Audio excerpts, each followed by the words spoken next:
Any other comments by the commission? Okay, hearing none, let's put this to a vote. All those in favor of approving the motion to approve the meeting minutes for July 15th, please raise your hand. Okay, the motion carries unanimously. Moving on to the public hearing, I'll call the next three items together. Zoning regulation amendment to application of Shapiro Commons LLC to establish a new section 39 for Stilson Road housing zone. 430 and 452 Stilson Road zone change application of Shapiro Commons LLC to establish a Stilson Road housing zone on land presently zoned Residence A. And 430, 452 Stilson Road compliance application of Shapiro Commons LLC for a 68-unit residential development pursuant to section 830G of the Connecticut General Statutes in Residence A zone. Good evening, Attorney Russo. Chair, members of the commission, Chris Russo, good evening. Chris Russo with Russo and Rizzio LLC, offices at 10 Sasko Hill Road in Fairfield, here on behalf of the applicant. As a continuation, I got through a bulk of my presentation. Dave Sullivan from SLR, who is online again tonight, got through the bulk of his presentation. We did make some revisions and I'll just give you a brief overview of them. Jason Edwards is online. He should be online. John, I think he's gonna share his screen to show his plans once I'm all set. And then we also have John Geddes from Primrose on as well. But just to go over, there was a couple revisions. We looked at the parking layout based on comments at the last hearing. I believe Commissioner Randolph, you had comments regarding some of the spaces. So what you're going to see, and Jason will run through the revised site plans. But what you're going to see is that the northern entrance, which is an enter only, it's not an exit, was shifted slightly to the north. So now it comes straight in where like the parking aisle is, where the cars would move. Before it was slightly south and it kind of came back up and to be able to access this area. Now it's just straight on. We eliminated the space at the end of the parking lot. You could maneuver out of it, but it was more complicated than the others to get out of. So we eliminated it. And we also eliminated the parking area that was in the upland review area. So we pulled that back. This brings our total parking count down to 103 parking spaces. With the reduction in parking, we reduced the number of dwelling units proposed to 66 units. And that split is 31 bedrooms and 36 two bedrooms. So that's a total of 102 bedrooms. And that revision brings our parking ratio to 1.56 parking spaces per unit, which, compared to other 830G developments, I think it's very high. It also means one space per bedroom plus one. So we think it's a sufficient parking area, more than sufficient parking area to serve this development. And it has the bonus of it removes that one that was a little clunky at the end to maneuver out of, but also allows us the ability to pull the parking area outside the upland review area. Before I turn it over to Jason and to run through the site plans, I just wanted to mention, I saw on the online that neighbors had filed a protest petition. Protest petition, something under 8-3B, that's permitted for zone changes, increases the requirements to approve a zone change. But that's 8-3B. It is not, it does not relate to the 830G development. There was a case, and Emmeline might speak to this too, because I know she talked to the town attorney today about it. But there is a case, Housing Authority of the town of Branford versus Planning and Zoning Commission of the town of Branford, where it says that the protest provision of 8-3B is not a proper ground for the denial of applications. It's just not, it's not also applicable to 830G developments. 830G is a separate section of the statutes. This was a Superior Court case, but it was decided by Justice Berger. And I don't know if you're familiar with Justice Berger, but he's a very well-regarded judge. I think a lot of people on some of the upper courts would defer to Justice Berger because of his expertise and knowledge. But there was a case on this issue. It's a 830G is a separate part of the statutes. It's not in the same as 8-3B.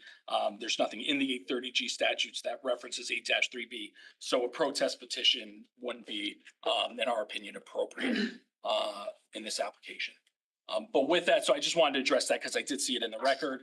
But with that, if Jason's online, I'll turn it over to him. Attorney Russo, before you, Sure. Has this been submitted? It has been submitted. Yes, it was submitted today. All right. Oh, you know what? I think I didn't upload it. So we will get it uploaded so you can review the case as Oh, well. okay. Yeah, I did it to the file upload, but it's not on the site. Okay, I got you. Jason, you want to go ahead?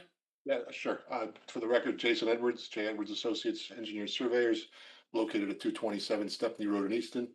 We also have on remotely is Larry Edwards, a professional engineer from my office, is on to answer questions if anything comes up that I can't answer. I am not a PE, I'm a professional land surveyor. Larry, just so you know, is the professional engineer who signed the plans. Yes. Site plans. Go ahead, Jason. Sorry. Share my screen here. 1 minute. Okay, can everybody see my plans? Yeah. Okay. So as everybody knows, this is 430 and 452 Stilson Road. We're just south of the intersection of Stilson and Black Rock Turnpike. You can see in the picture there. This is the existing condition survey. There's 2 existing homes here. The home to the south is going to remain. That's I don't know the number, 452, I believe. I believe that one's to remain. The one to the north is going to be demolished as part of the application. The site slopes to the rear, somewhat gradually back to the rear and then drops off a bit. It's the zone change map to show it's surrounded by a DCD to the north, is zone A to the south, and that's been reviewed. This is the site layout plan. We have the 5-story building with parking below, sits along the north side. The entrance, as Chris said, this is an entrance only here that flows into the garage, passes straight through or passes straight in and then comes back out here. There is also an in and out entrance, 2-way entrance, which would be, I guess, the main entrance farther south, with the better sight lines there. There's parking beneath, as well as an elevator, handicap parking inside the garage and outside the garage. Since the last version was shown, we did add a sidewalk along the front that provides pedestrian access into the building, as well as pedestrian access out to connect to the sidewalk on Stilson Road. We thought that was a good addition.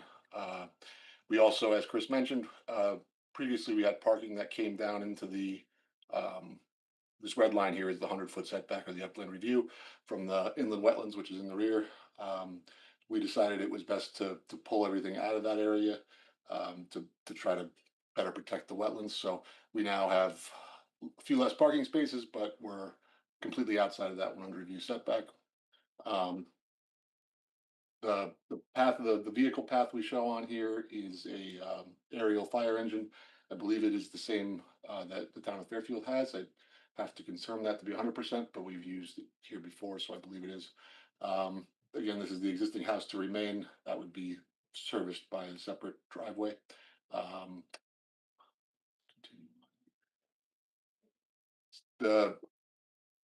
This is the underground utility plan for the site. It depicts the stormwater system as well as the sanitary sewer systems. We've got a series of the site slopes, as I said, from front to back, and with the revised grading, we're going to direct all the water down to the south into a series of catch basins along the south line. Those feed to a large underground stormwater treatment system.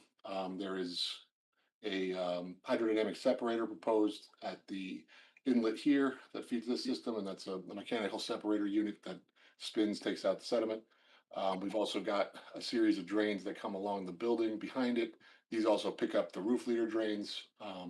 They would go into this system, come down and hit a separate hydrodynamic separator here, goes into this system. The system is designed to all deep current DEP guidelines. It actually reduces the peak flows and volumes to a greater extent than what was proposed previously. We're better reduction. This all then outlets to an outlet control structure, which is just a manhole that diverts it out to a level spreader. The drainage outlet is the same as what was approved by wetlands, same location, same size. It's a level spreader here.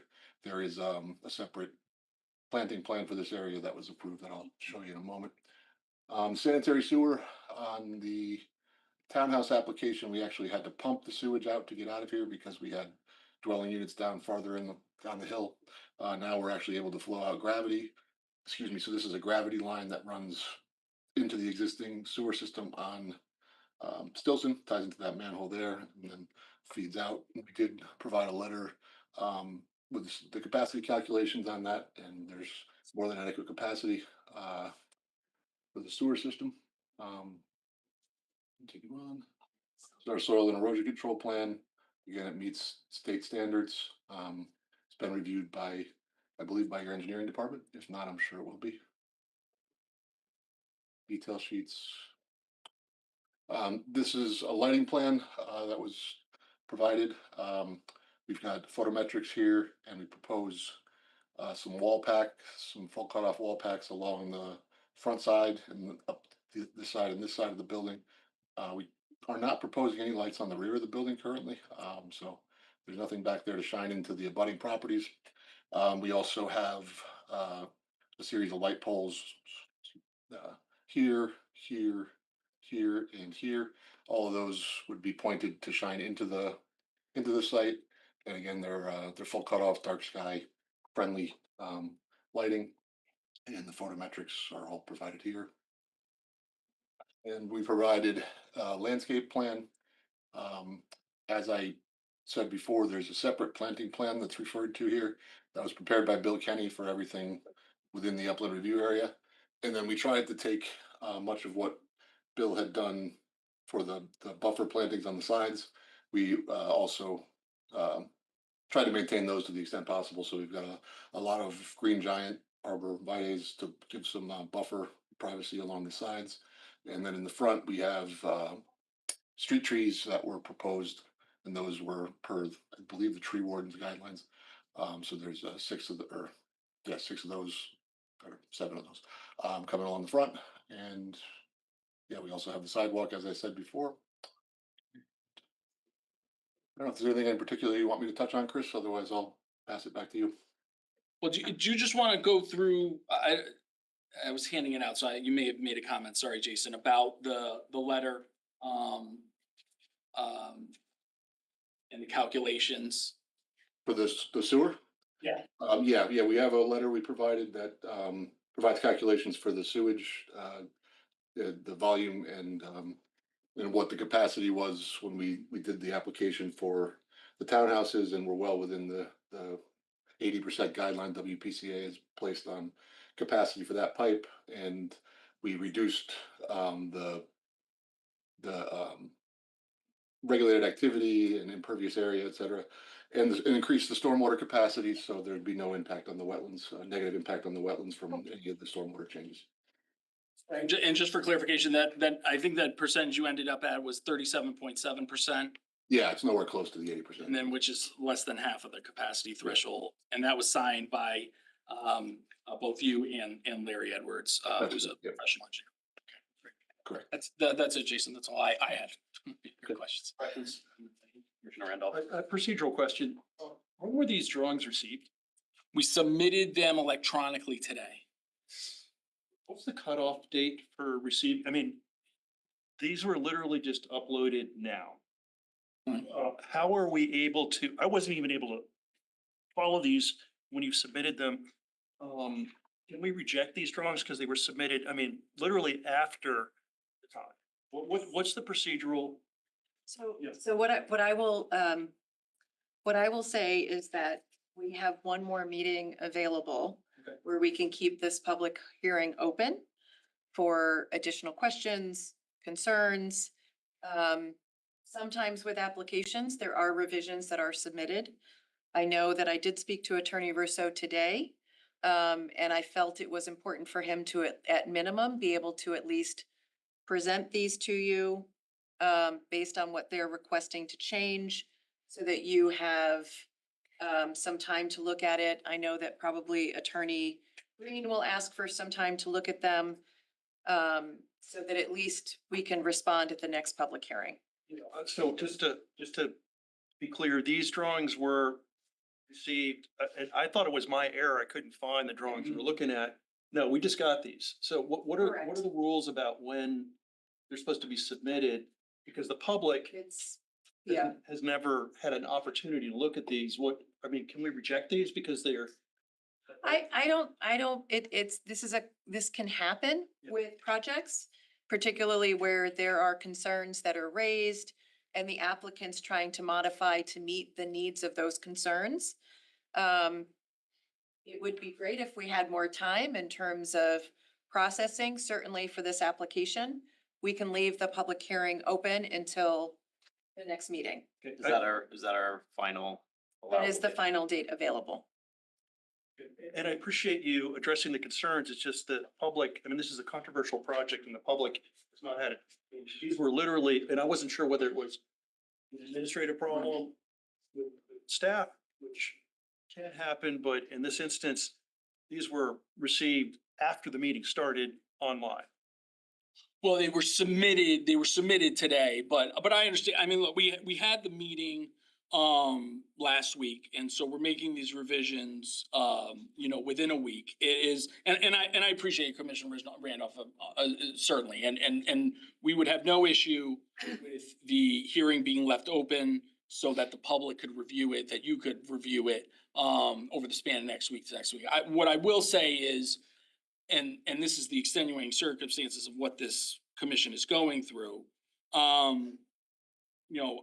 I believe our office has been working with staff as best as we can to accommodate what is this crazy schedule that you all are going through, including granting extensions. Under normal circumstances, on a normal application, we would have, it's 65 days to open a public hearing. And then there's 35 days for the public hearing, and then additional 65 days that we could grant on top of that, which leaves plenty of time, because revisions are common when you go through these applications. We've granted extensions that went towards the opening of the public hearing, and I don't want to speak for Emmeline, but I feel like our office has tried to accommodate as much as possible to make the schedule work for all the applications that you're hearing.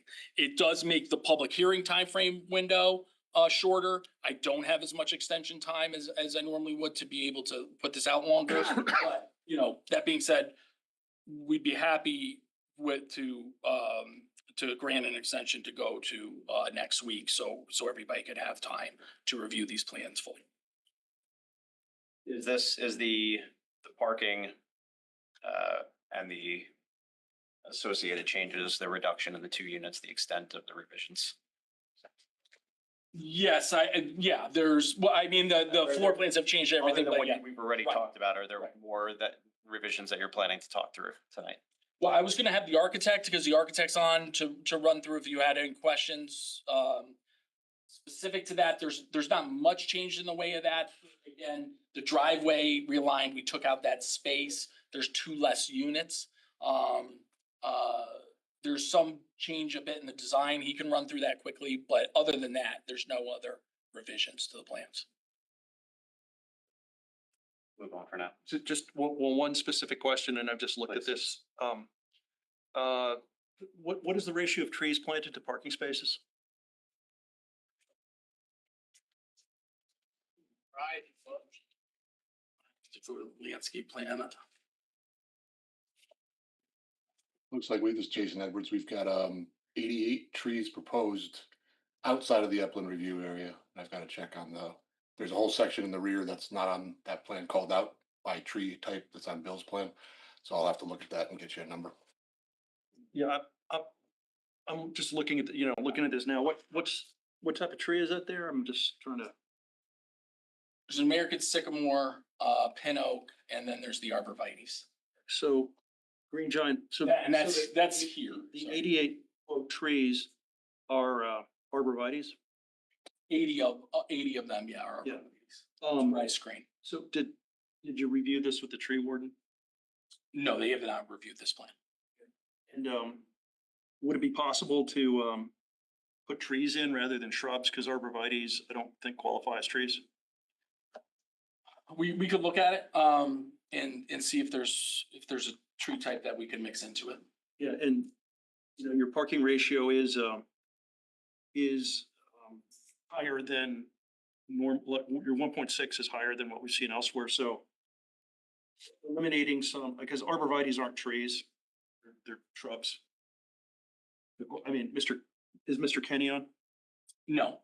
I mean, if I think that is within the discretion of the commission, probably, if you wanted to reduce the parking to allow for more trees, I think the commission would be within their right to make that conditional. Yeah, because I see 8 trees and 80 shrubs. So that doesn't seem to, I know that you're exempt from the regs, but that doesn't come anywhere close to meeting our regulations for the number of trees planted per parking space. We could look at inserting trees inside, see what tree types we want. Shoot that. That's all I had. Other questions? Who's next, Attorney Rizzo? Is John Geddes online? Right here. Oh, he's behind. Oh, he's here.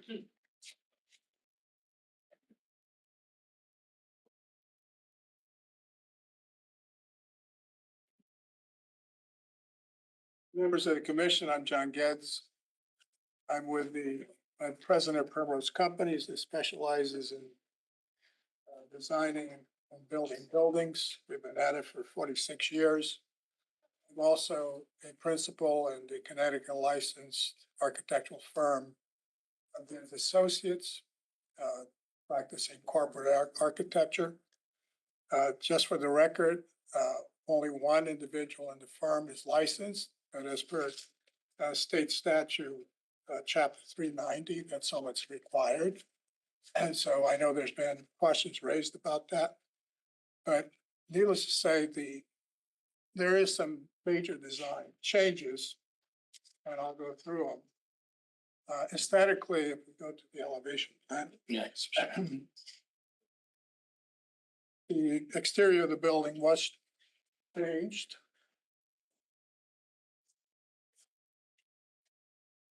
Pull that online, John. I'm sorry. I might have to pull that up.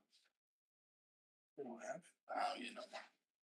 I'll pull it up online, John, if you want. Go Just ahead. keep talking. While he does that, I just want to go briefly through the building. Basically, it's a podium-style building. Can you speak up, please? Yes, basically, it's a podium-style building. It's 1 floor of parking, 4 floors of residential. The building is 89,000 square feet in size. There's 388 square feet of residential area, 1,000 square feet of amenities, and the garage 17,700. The building, as I said, is 5 stories. The parking garage, 4 stories above that residential. The building height to the roof is 54 feet, 7 inches. There's been some questions raised about the parking garage ceiling height. Basically, the buildings we design, that's not the The buildings we designed, we comply with the international and building code and also the state supplement. And basically, we, based on the code for residential parking garages, private, you're only required to have a 7 foot. For public garages, it's 8'2" as far as your headroom. And we generally design it to comply with the 8'2" measurements at a minimum. Oh, excuse me, could you say that? The height again was what? 8'2". 8'2". So like a moving truck wouldn't be able to actually go in there. We're not gonna have public asking questions right now. He needs to speak up. Well, You I'll do guys my can also best. move forward a little bit too. Please keep your voice up. Basically, a parking garage of this type is not meant for vehicles other than handicap vehicles such as vans to access. That's the only requirement there is. And a building of this type, generally moving vans are not permitted to go inside the building. They basically pull up near the front entrance where, the moving takes place. And I believe that that would be up to the engineer, which he designed it, to provide the access, for that purpose. Basically, as was stated before, you have now just 66 units. And out of those 66 units, 30 are 1 bedroom, 36 are 2 bedroom. There are no dens being provided. The building, because of the size of the property, had to be narrowed and to accommodate the number of units that we put together. Now, you saw the previous design of the facade. This is the revised facade. Paul Richter had input into it. This is what, he approved. There are 2 amenities being provided.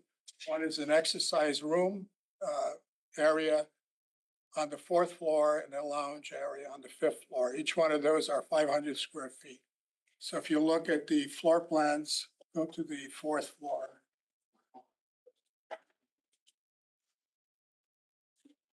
You'll see that on the front area, on both the, right there.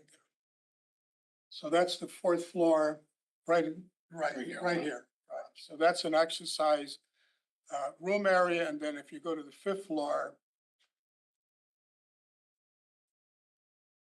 the same location, you have the lounge. So where the 2 apartments were eliminated, half of the space was still allowed to remain for the purpose of providing amenities. This is, as stated, this is an A30G application. Therefore, there's a requirement for 30% of affordable units. So in this case, I also prepare the affordable or opportunity unit plan. Shows the locations of, the 60% and 80% equal on 1 bedroom and 2 bedroom. The average apartment, 1 bedroom, is, I believe, 750 square feet, 2 bedroom, 985 square feet. As stated before, the total number of bedrooms is 102 bedrooms. I don't know what else I could say other than answer questions to anybody that has them. Questions?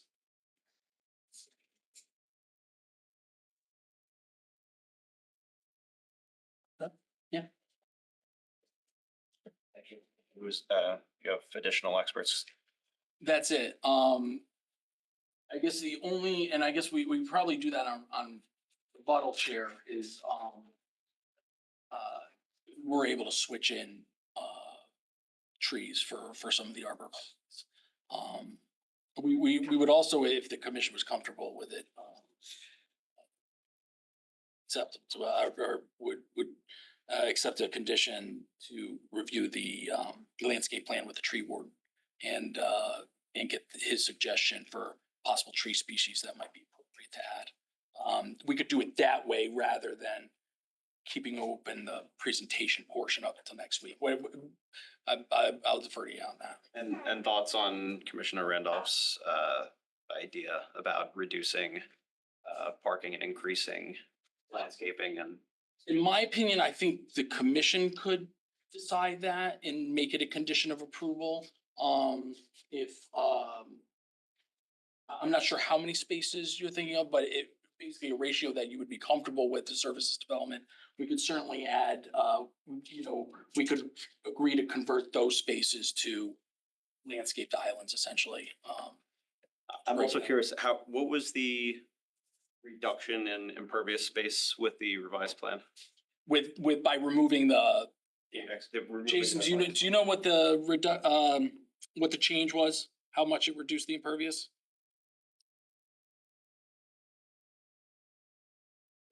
He's still on? He's there. Sorry, I'm technical difficulties here. 1 second. I'll get that number for you in just a minute.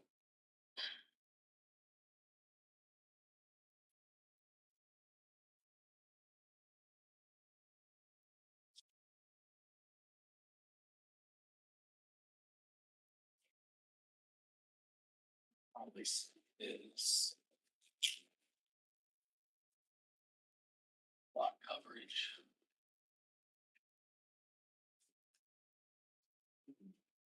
But in reducing, whatever the reduction is, the stormwater capacity and system is not been reduced because of that. I'll let Jason answer. No, the capacity of the storm system is the same. We had 1.19 acres of impervious area on the original. Well, are we talking about reduction from what was originally? Right, presented from in the this from the application? original, from the original to the revised, Not from the townhouses. not from the townhouse. I don't think Okay, you hang had, on, I'm I looking know that at the question one. was asked last week. I don't recall if that answer was ever given either. Give me 1 more minute, then I'll pull the other number up too.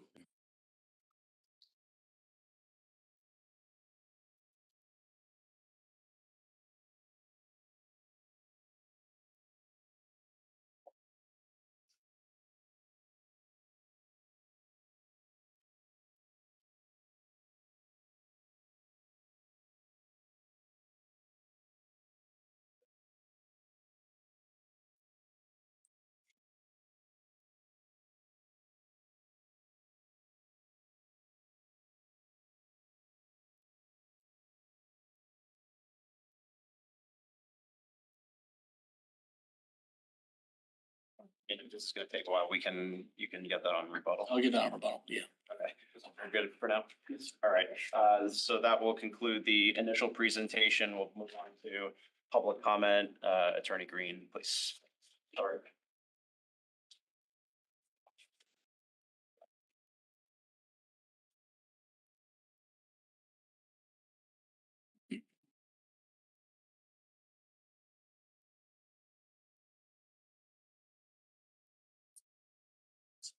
Good evening, Vice Chairman, members of the commission, staff, members of the public.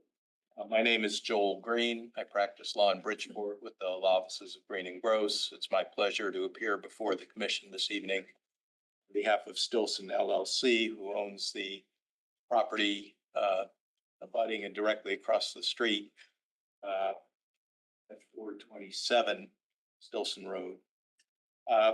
So I spent a considerable amount of time this afternoon preparing for this hearing. We did retain a traffic consultant.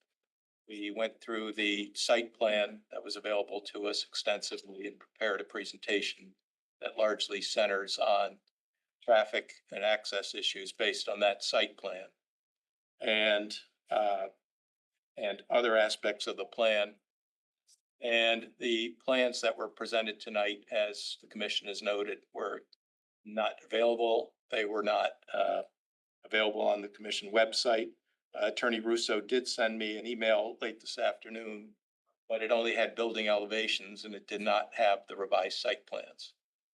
So I just presumed that the building was being modified in some way, and I didn't have any knowledge that the site plans were being modified, and it looks like they've been significantly modified. And I know that the architectural consultant, Mr. Geddes, made reference to major revisions to the plan. To answer Commissioner Randolph's question, the commission can reject plans, and the process before the commission is guided by the rules of fundamental fairness and natural justice, and it's a matter of the commission deciding what's fair and just. Now, we find ourselves in extraordinary times, as I see you're here every Tuesday and more, with more meetings stacked upon that. And it's been an extraordinary time for this commission. And I mean, hats off to you. It's been a difficult time, and it's been difficult on staff. And I think in fairness, it's been difficult on applicants and certainly on the public in terms of the volume of business before the commission. And so it seems to me that I have, in these difficult times, I have received a number of courtesies from this commission in terms of extensions on presentations, and you've worked with me, and Attorney Russo has always been cooperative with me as well. But it seems to me that it's only fair that that the public be provided an opportunity to review the plan. So what I would propose to do, and it's a bit of a scheduling problem, but I will, if the commission okays it, I would propose to make to revise my presentation and present it next Tuesday evening, because I have no idea what these plans show. What, how much of your presentation is focused on I think you said it's primarily focused on the traffic and access issues, right? Yeah, so, and I also had some issues on the text amendment, but they're based on the previous drawings and elevations and site. So my entire presentation is based on the previous drawings, and I just haven't seen these drawings. Now, I just can't really, I don't know what I have that pertains to the new plan and what doesn't. So as I said, I will try to be relatively brief with this relatively, even in terms of my presentation, relatively brief, but I can't present to these plans that I haven't seen. And Ms. Harkin, what do we have lined up for next week? So for next week, we have both Stilson Road and Reef Road on the agenda, and our zoning regulation reorganization.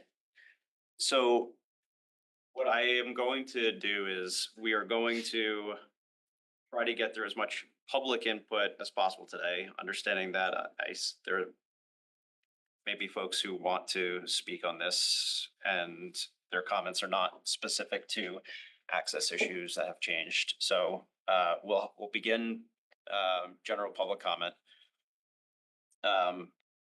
We can continue it to next week because I know there are commissioners who want time to review the changes. You can present a revised presentation based on the updated info. We'll go to any member of the public who is going to speak to specific new information. I'm going to have to be strict about folks have gotten a chance to speak and address general issues of concern today. Next week, it's really going to have to be limited to newly updated info. We have a legally binding timeline that we have to follow here, and if we don't go through next week, the project automatically gets approved. So we have to follow the schedule that we have to follow. So we are going to try to get through as much public comment as we can tonight. And then next week, really just limit it to new information that is based on changes submitted today. And I just in response to that. So the site plan has apparently been entirely reworked as far as I could see based on the drawing that was just up, and the elevations have been completely reworked. So I think I understand, I've been before the commission and I understand that there are matters that are within the jurisdiction of the commission with an 8-30G application.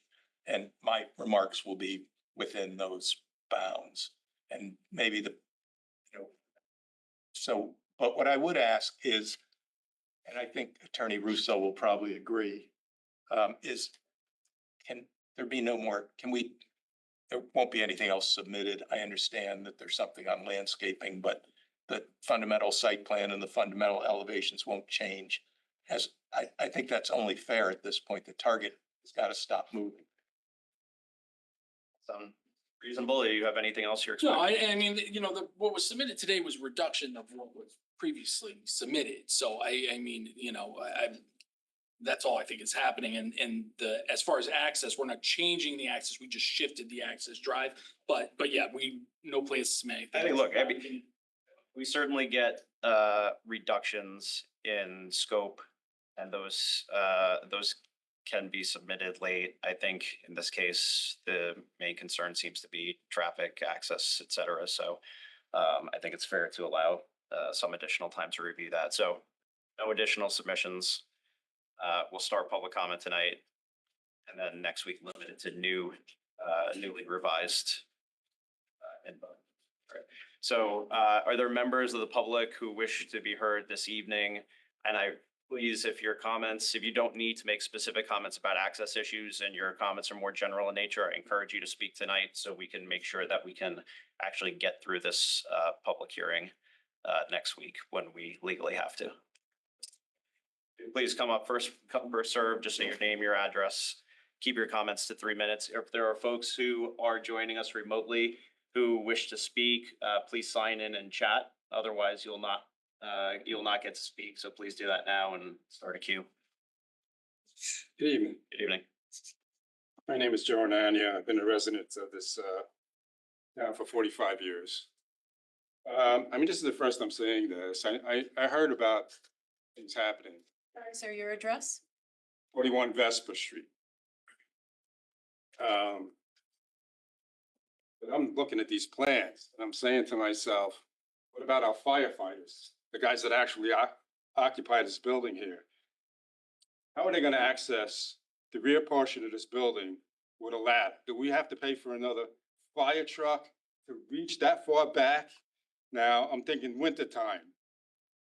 The adjoining property, is that Posters right next to it? I'm not sure. I don't know if that's Posters parking lot. But picture it full of ice. Picture a standpipe that's frozen, all right? And they're having issues trying to put a fire out. Granted, I know they're gonna have sprinkler systems in this building, okay? But I really think this is gonna pose a problem for our first responders. You can make it look like however you want on the plans as far as how the truck is gonna come in and parking lot. But when you see something like that in action, you got the police, you got the ambulance, you got, I don't know how many fire trucks, you got ladder trucks. I think it's a fire trap, personally, but you guys do what you want. I mean, this is the first I'm saying, this is my personal opinion. But I think actually the height is just way too high. And number two, you have to be able to get under that building, just to pull out vehicles that are burned to death. I mean, look what happens now with these electric cars and these batteries that go up. They can't put those fires out too quickly. So if you're parked underneath the building and this thing is blazing, I mean, I feel sorry for my firemen and first responders because they're gonna have a tough time. Thank you. If you would like to be heard in this item, please just come up.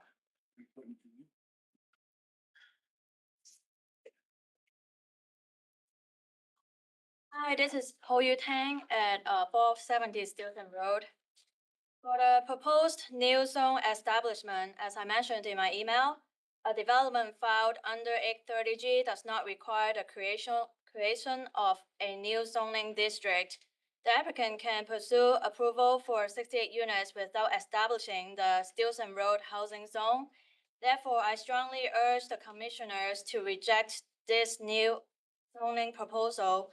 It is unnecessary, poorly conceived, and carries long-term consequences that will undermine the character and harmony of our neighborhood. For the proposed 68-unit development, the traffic analysis is fundamentally flawed.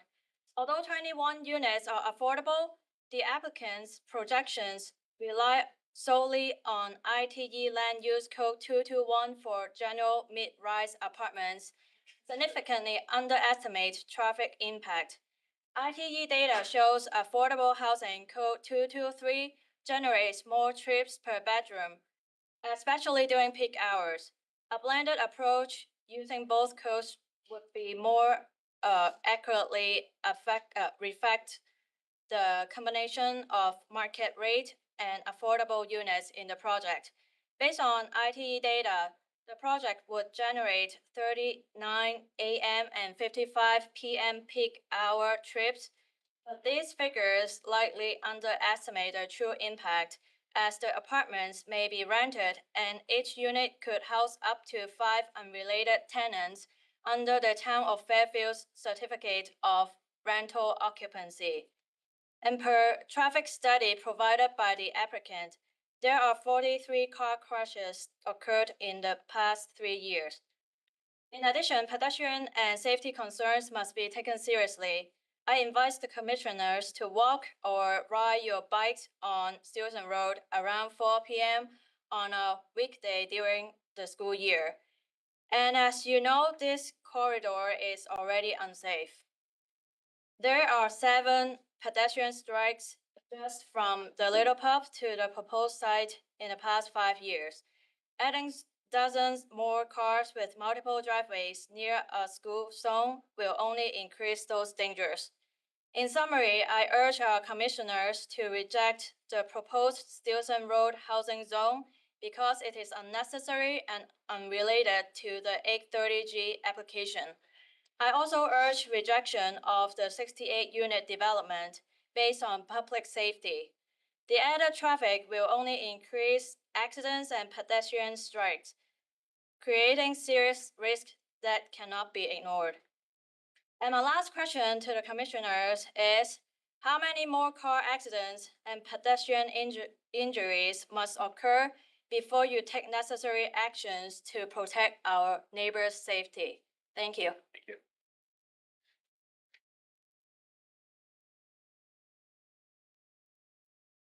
Other members of the public here who wish to be heard on this item?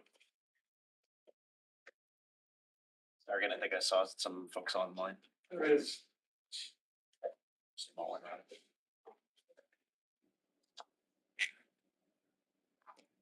Hi there. I noticed I was unmuted, so I guess I get the chance. Hi, everybody. My name is Pam Antonacchio. I'm a resident of Stilson Place, which is, I believe, the street closest to this proposed location. We are a small street that most motorists don't actually notice because we are the very last street off of Stilson Road when approaching Black Rock Turnpike. However, once you turn on our street, we have many single-family homes. We are also home to a development of condos on our corner, and our street segues into Melody Lane, which connects to Stilson Road. On just the portion of that area that Stilson Place represents, I am one of many families with children under the age of 10, and actually most of us have children under the age of 8. I am a single mom to a 5.5-year-old who is starting kindergarten on August 26th, and we are excited to join the rest of the neighbors on our street in walking to school and home every day.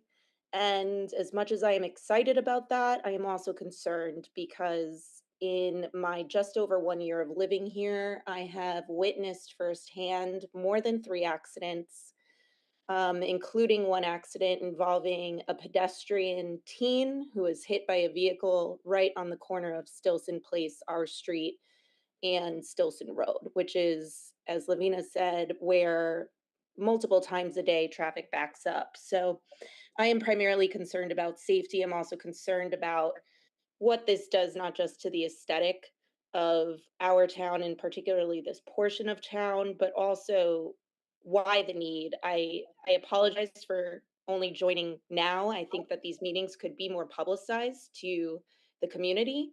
But if there has been data to back up the necessity for a development like this, I would love to be educated on it. When I hear 1 bedroom and 2 bedroom apartments, that's not what I think our town needs, especially having lived myself in the rental selling and buying market multiple times over the last 4 years. So I thank you for the chance to speak, and I hope that great consideration is taken on behalf of the commission to take the neighbors' concerns into account. Thank you. Others joining online? No. Okay, last call for this evening. Anyone else joining us in person or remote who wishes to be heard on this item? Seeing none, we will hold this public hearing open till next week and continue public comment then. Thank you. Thank you. And I will call the next 3 items together. Zoning regulation amendment, application of 105 Byrow Street LLC for revisions in the zoning regulations to add section 5.5 Byrow Residential District to allow the construction of affordable multifamily housing pursuant to section 830G of the Connecticut General Statutes. 105 Byrow Street, 300 Castle Avenue, application of 105 Byrow Street LLC to establish a Byrow Residential District on land presently zoned Residence C. And 105 Byrow Street, 300 Castle Avenue, zoning compliance application of 105 Byrow Street LLC for compliance with the standards of the Byrow Residential District to establish a 48-unit residential development pursuant to section 830G of the Connecticut General Statutes. As shown in plans entitled The Gallery of Byrow, a De Laurentiis development dated May 1st, 2025, prepared by J. Edwards Associates. Good evening, Attorney Bellis. Good evening, all. Okay, so we are still in the initial applicant presentation. Yeah. I believe we left off with Mr. Hua on traffic. We did. So what do we have queued up? For Yeah.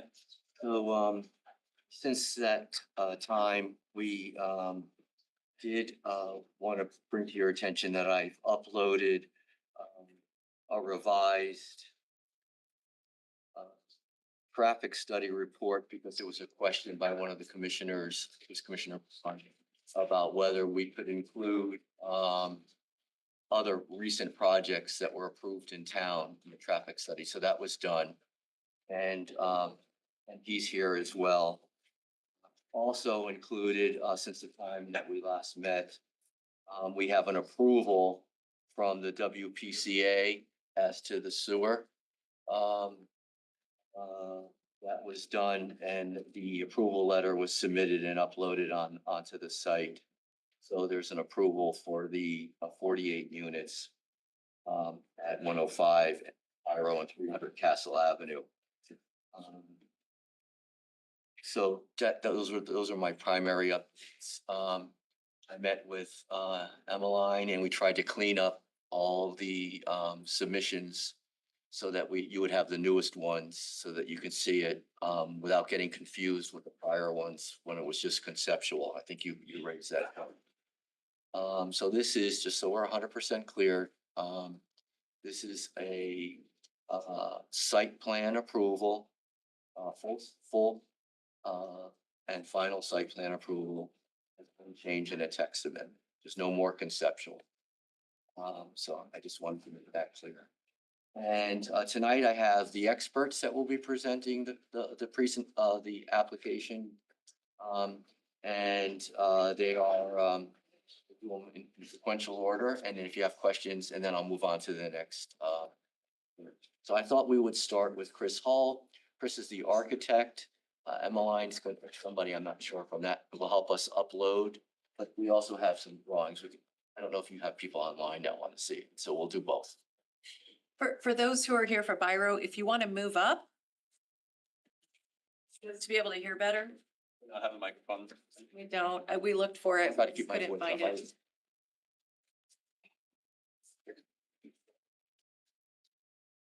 So, I'll pull up the architecture slide. And I'll introduce Chris. Members of the commission, I'm Christopher Hall with CAH Architecture. We are here to talk about 105 Bureau Street. Pyro. Biro Street. 105 Biro Street. It's a 4-story residential building over 2 levels of parking. We enter the lower level off the front and upper level off the side, so you're not confusing whether you're going to the upper or lower level, and no ramps between the two. We have 48 total units in this building and 68 parking spaces.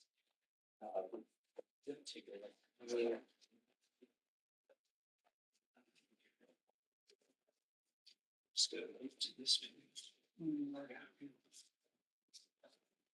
This is also an affordable development.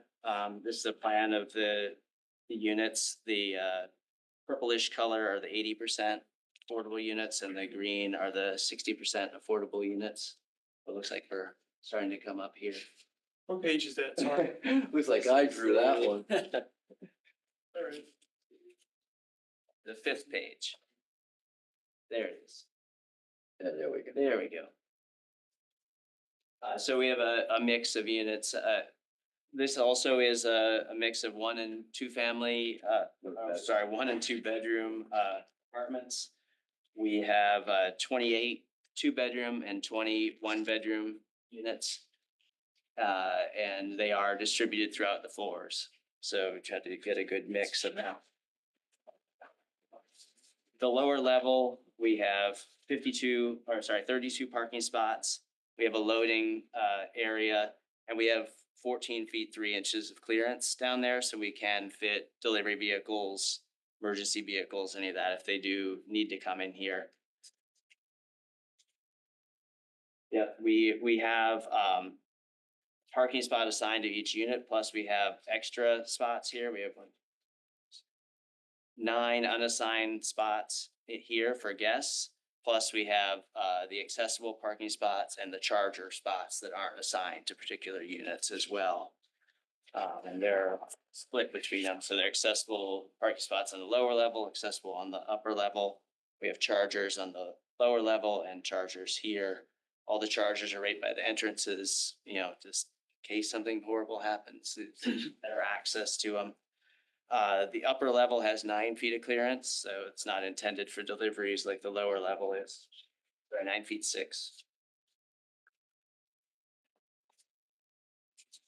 So we go up, the upper floors are very similar to each other, with the differences being the public amenity spaces. There's a gym on the first residential level. TV lounge on the second level. Apartment community lounge on the third level. And then a workspace on the upper level. We also on this level have restrooms that are for the roof deck. So we have a roof deck on top with a pergola. And, it's just a nice amenity space for the apartment. We'll skip right over to the renderings. This is what the building is going to look like. Try to make it a premium experience. Nice materials, nice finishes. Some ins and outs, and so it's not just a faceless cube. And that's kind of the basics. Questions? The upper and the lower parking garages, that you may have talked about this, but what extent has changed with the submissions? There's no vehicular connection from the lower to the upper? There is not, no. You're correct, is in other words, yes. And how many of the shared spaces, on the sign spaces, are they spread between the two? Right now, we have all them on floor. So we have them all on the lowest level. So you'd be coming from the front of the building to get to those. How are people going to know where they're supposed to be going? We can put signage, that, like upper one could have signage that says, residents only, or, something like that. Certainly can designate that in some way. I see stairs on the plans. Are they connected for? They are, you can get through the stairs and the elevator to all levels. Yes, 2 stairs on both levels. We'd be more than happy to put some of those guest spots on the other level too, if that makes I think the patient happier. bigger concern that comes to mind first is just how anyone is going to know that there's only guest parking on one level and not the other. And the issues that would cause folks going in one, figuring out there's no guest parking there, then they have to go back out, and that's creating additional circulation. Yeah, I think he answered it. I think the best way to handle that, it would be guest parking, have an arrow. Yeah, we actually thought it would be better that way, because then everybody who doesn't live in the building would always go to the lower level, because, deliveries and all that would be on that level, and essentially the upper level would be more like a private parking area. No other questions? Commissioner Randolph, go ahead. Oh, yeah, so I was just trying to get Commissioner Braun on. I was paying attention. So I see the mail package room is serviced off of, the main street. It is, yes. And so, so that, and then the dumpsters are located in the interior of the building. I hate to be so mundane, but how are those gonna be pulled out? We have the loading area exactly adjacent to it. And this has 14 feet 3 clearance, so the trucks can get in under there. And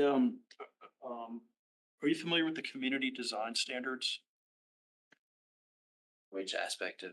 Just, we have community design standards. They're pretty general, but maybe in rebuttal or later, you could address the compliance of your design with the community design standards, which your project seems to adhere to that, but if you could just specifically look at that and address it. Absolutely.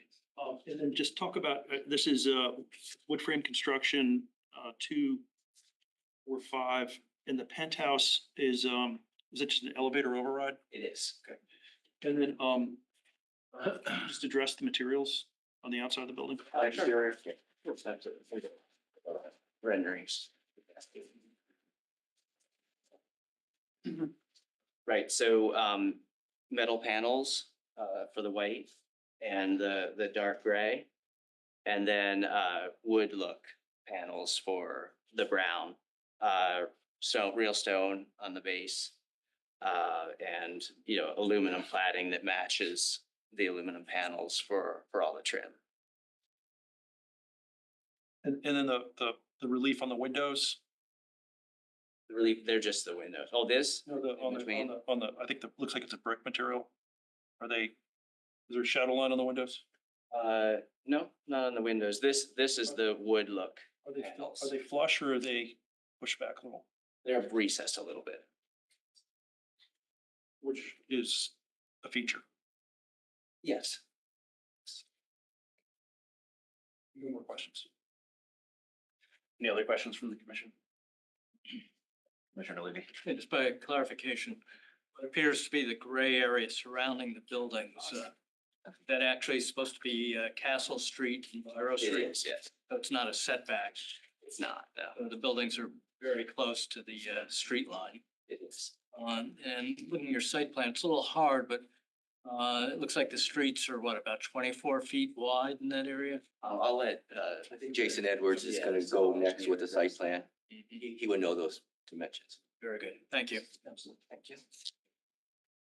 Any further questions? I'm sorry, you said the shared spaces, the guest spaces will be on the lower level? Right. And so the plan would be to have delivery access on the lower level also? Exactly. The yes. mail room is on the upper level. The mail room is also on the lower level.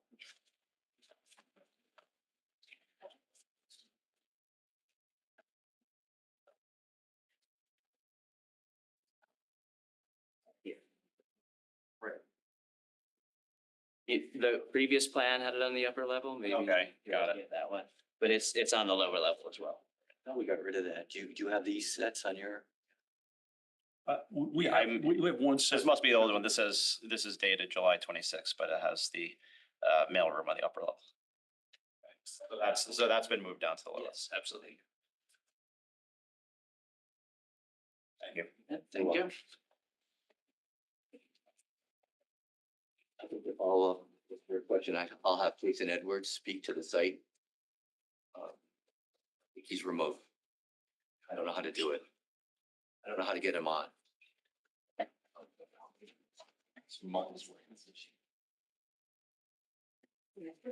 Sorry. Good evening. Everybody hear me? Yes. Okay. My video is not working for some reason, but I'll try to share my screen here.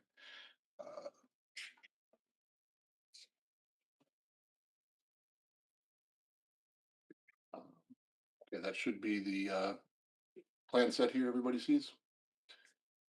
Yes. Okay, so yeah, the Gallery Bureau.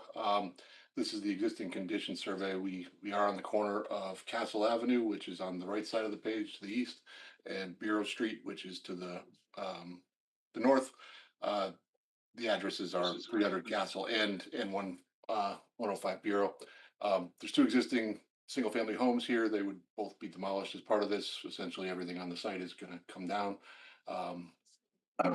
There was a question about the road widths. The existing roads are greater than 24. They're about 30.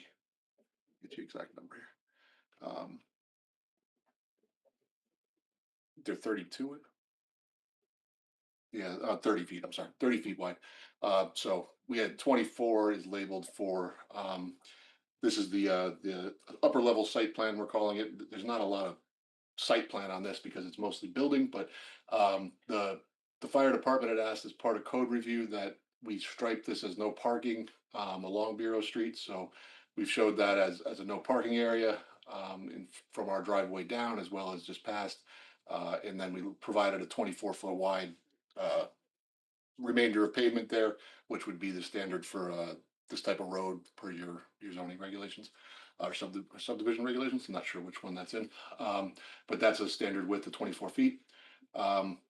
As Chris went through a lot of this already, we've got our two-way entrance comes into the upper level off of Bureau Street. Comes in, we have circulation in and back out. We've got a pedestrian entrance would be from the corner walking in. I believe there's another door here too, but Chris should have to correct me or confirm that. We have along the west side of the building, we have what we call an emergency access path. Essentially, it's a strip here that's wide enough for the fire engine to pull in if it has to, and then get back out again. That's going to be with grass pavers, and then we're proposing just a little walking path, really for dogs. I think is what it's going to be for. People can go out, walk their dog out there, and then pick up waste to come back in. There's a pedestrian entrance here along the side.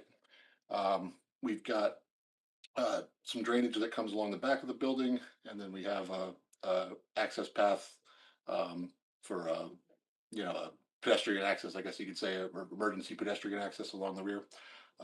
So we've got essentially full fire truck access from three sides of the building, and then the back would be by man only. We've got new sidewalks proposed along both streets.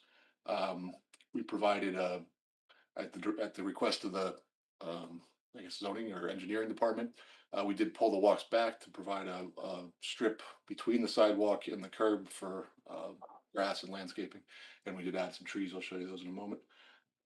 The stormwater. I'll go to the next picture. This is the lower level plan. We've got. This is where our stormwater treatment is located. We've got a large underground system here that sits under the garage. Those are what they're called retainment structures. They're a very heavy duty concrete structure that provides a large void for stormwater here. This is mostly in fill in this area, so we can put the correct type of fill around that. That then collects all of the water from the roof of the building, and comes into here, is treated per DEP guidelines, for water quality volume, controlled peak flows, and then it comes back out and discharges to a new manhole that's going to go into the storm line out in the street. We did review it during code review with the engineering department. They had no comments or of any really substance at that time. We addressed them verbally then. We do also show a oil water separator in this level of the garage, which would be for any surface runoff in the building. So that would be drains that may become would become or be located by your the architect for the plumber. They would get into here, and this would actually be really just runoff from snow melt maybe or rain that might be residual on the cars. You're not going to get any actual rain in here. So it's a small amount of water, and we're proposing to actually have that a tank that's pumped out. It wouldn't be connected to the sanitary sewers. It would just be the tank. It would have an alarm on it. If it gets full, it gets pumped. There'd probably be a quarterly maybe pumping that would be part of the maintenance schedule. Again, the sidewalks here. This is just the fire emergency vehicle path, just to show that it can come in. It would come in and it would turn in. Or no, I'm sorry, it would come forward, then back in, and then turn back out again. So it can come in, make the teeth turn, and come back out if it had to. This is an existing roadway, obviously, so it has houses down here that it has to service already, so it would been able to service them, historically. So there's no reason that this development would make that more difficult to service, and they're going to have more clear access now than they did then. It's our soil and erosion control plan, which is relatively basic on this because the site is going to be occupied by buildings. Details. And this is the landscape plan, which again is, relatively minor because there isn't a lot to landscape, but we did place trees that are on the list of, the tree wardens species. These are red maples, I believe. We've got 4 of those, and then a series of shrubs. There is a little bit of room behind the walk for what the maybe a landscape wall of some sort there, but that is still to be determined if that's going to happen. We can't propose any plantings on this access path here because it needs to remain clear for emergency vehicle access or emergency access. That was at the request of the fire department. So it's really just these few trees in the front that we're proposing. And then we also have a lighting plan. These are wall packs that would be located along the front, side, and side of the building. I don't believe we have any in the back. And this are dark sky compliant. They're located about 10 or 12 feet up on the side of 12 feet up on the side of the building. And the photometrics are provided there. And I think that's all I have. I'm happy to answer any questions or pass it along. Thank you. Mr. Braun? Hi, thank you very much. And thank you for providing the code review minutes. Can you hear me okay? Yes. So this is the engineer, right? I can ask some engineering questions. Yes. Can you show us the test pits and where they are in relation to the infiltrators? Galleries? Yep. They may not show up on this plan, unfortunately. They were done. I couldn't find them. Yeah, I don't think the symbol plotted on here, but we've got, I think there's 4 or 6 of them, and they really came wherever we could get them. We kind of did the whole site, so I can provide that, a sketch of that if I don't have it here now, and I don't think I do. So the test pit shows groundwater at test pit 3 at 70 inches and test pit 4 at 104 inches. Can you explain what that means? And what does that mean in relation to the bottom of the infiltrator? You're expecting the water to drain through the bottom of the infiltrator and what's Yeah, left over to go into the storm sewers? Is that how it's working? Yes, so we have to collect a certain volume, which is the stormwater quality volume, that has to be retained and percolate down into the ground. So the depths that those readings are taken from existing grade down, whatever the measurement was, to where we saw the evidence of groundwater. In this case, the stormwater system is located above where natural ground is. You're going to be coming up into here a little bit, so the bottoms of the units is above that. It may not be completely above surface grade here. I'll have to look and confirm what the depth is. But we've got 24. I don't have the bottom of the system here. So the bottom of the system is going to be We're about 6 feet in the ground down here, so we must have had test hole data that was adequate down here to put it in the ground some. I know at one point we had it farther up and it was up in fill, and we could do that if we wanted to. This So- entire thing is getting yeah. excavated out, and then, we're gonna have new material brought in, a subgrade there, so, So- the water yeah. would be below it. So the vertical distance between the level of groundwater and the bottom of the infiltrator system where the water percolates down, what is that vertical distance? I'll have to get that for you. I don't have it right here, but I can get it. And, Do you know it- what the next meeting. recommended distance Rec- should be? Because I've heard different things. I've heard 18 inches, I've heard 36 inches, depending Well, on the type of soil. Well, that in the town has their own standard, and then the state has a standard. So I believe the town's historically has been 12 inches to groundwater. I'd have to check that to confirm. But the state recommends up to 3 feet depending on the soil conditions. And there And the is. soil conditions here are sandy gravel, which means it percolates through quicker, I guess. Yes, that's correct. Okay, thank you. So you'll provide that for next, do we have to close the hearing anytime soon, or can that be provided next time so we can take a look at it and ask them questions if we have any? I don't know what the deadline is for this meeting. I don't either, but I can probably get the answer Okay. for you It's now. the if I- 19th. We have until the 19th. So we'll be meeting before the 19th. Okay. And WPCA, have they had their review yet? Because in the code review, they have a number of tests that they wanted to be done. You do not have WPCA now, right? I You think we don't do have have su- approval for that. We have approval for that. You do have approval? Yes, I submitted the approval letter, and uploaded Okay. it on your links. It was, no, I can't recall the date, maybe 2 weeks ago, Commissioner? Because last time, a couple weeks ago, they were waiting for that. So I guess you have the hearing with WPCA? Yes, Okay. in between your zoning hearing and this hearing, we had a WPCA hearing where they unanimously voted to approve the sewer. Thank you. And one last thing, this might be more for the traffic person, but any overflow parking, I know neighbors have written letters concerned about weddings and funerals with St. Emery's Church a short distance down the road on the other side of Capsule Ave and backup parking. I think actually the condominium development wrote a letter about that. Did you take that into account? And where will overflow parking go if they're eliminating, if the police department have said you cannot park on Byrose Street? Will that eliminate, it seems to me that would eliminate a lot of parking spaces that people could use, and you might have a backup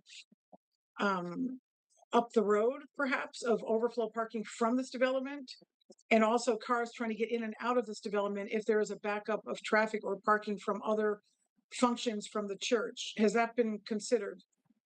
For the record, Kermit Hua, I will let the site engineer or the architect, discuss the criteria used for the 68 parking units versus the 48 residential units.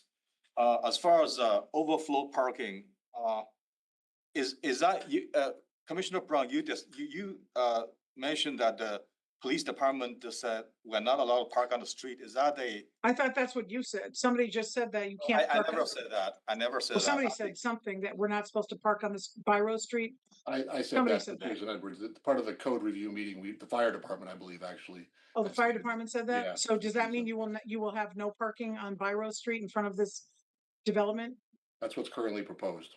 No, I think you're confusing two things. One is the no parking zone for the, setup of the fire truck next to the building. Away from that proposed no parking zone, obviously, the tenants like anyone else, like we visit Byrose Street today, we can park on the available streets as long as there are no parking signs there. So, I think, the residents at this development, just like anyone else in the neighborhood, they have the same right, if it's for their convenience, they can certainly park on the streets if that's allowed, whether on Castle or on Byrone. So if it's not allowed, you are eliminating how many spaces on the street that are available now for anyone to park? I think, you can figure 22 feet length per space, whatever that no parking length is divided by 22. So you can figure out the number of spaces we're eliminating on this side of a Byrone Street. Can anyone give that calculation? I can't see the distance on this plan. what is it, like 10 spaces? My guess probably, yeah, between 5 and 10, something, It's something. about 180 feet total there, so. I have to do the math. And I don't want to monopolize it. I have more questions, but I'll let other commissioners go. I do have more though for later. Commissioner Levy. Yeah, just address, Mr. Edwards, addressing the setbacks and parking and so forth. What are the setbacks on both Biro Street and Castle Avenue between the building and the street line? Jason Edwards for the record. The setbacks as we are proposing them or what? Yeah, okay, so I think we've got, along Biro Street, we are about 6 inches behind the front of the street line. On the rear south side, we've got 5 feet. On the west side, we have 20 feet. And then same on Castle, we're right up against the line there, about 6 inches to a foot. So on Biro and Castle, you're within a foot of the street line? At the closest, yeah. Yeah. And Property line. and property line. Property And- line, not the edge of pavement, yes, the property line. And on Biro Street, I'm looking at the site plan, it looks like basically from the entrance down to Castle Avenue, proposing that that be a no parking area, is that correct? That is correct, that's what the fire department asked for, yeah. Okay, but that currently parking is allowed in that area, correct?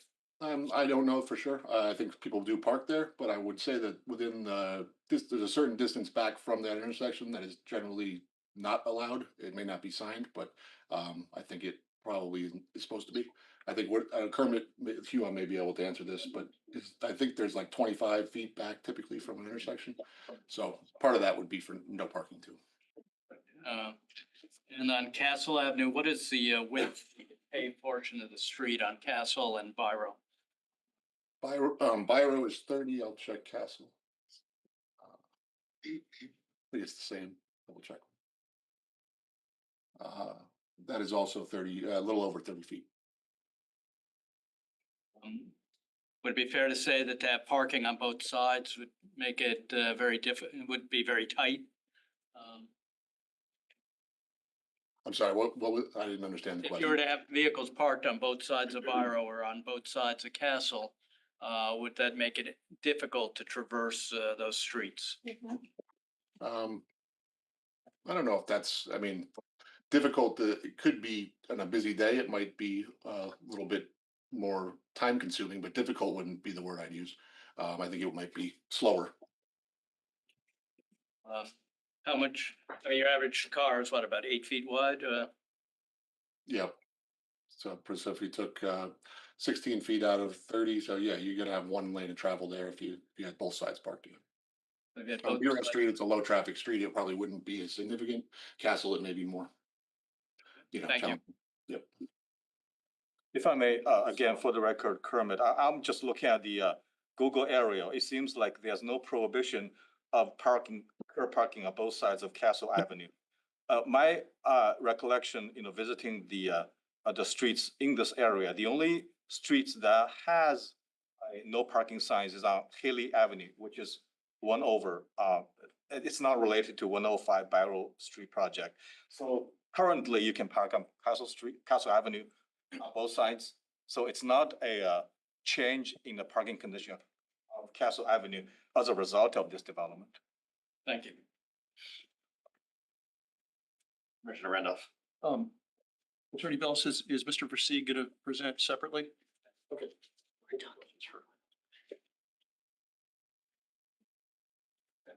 Attorney Bellis, can you please continue? Yes, I think now we would have Mr. Versteeg speak. Thank you.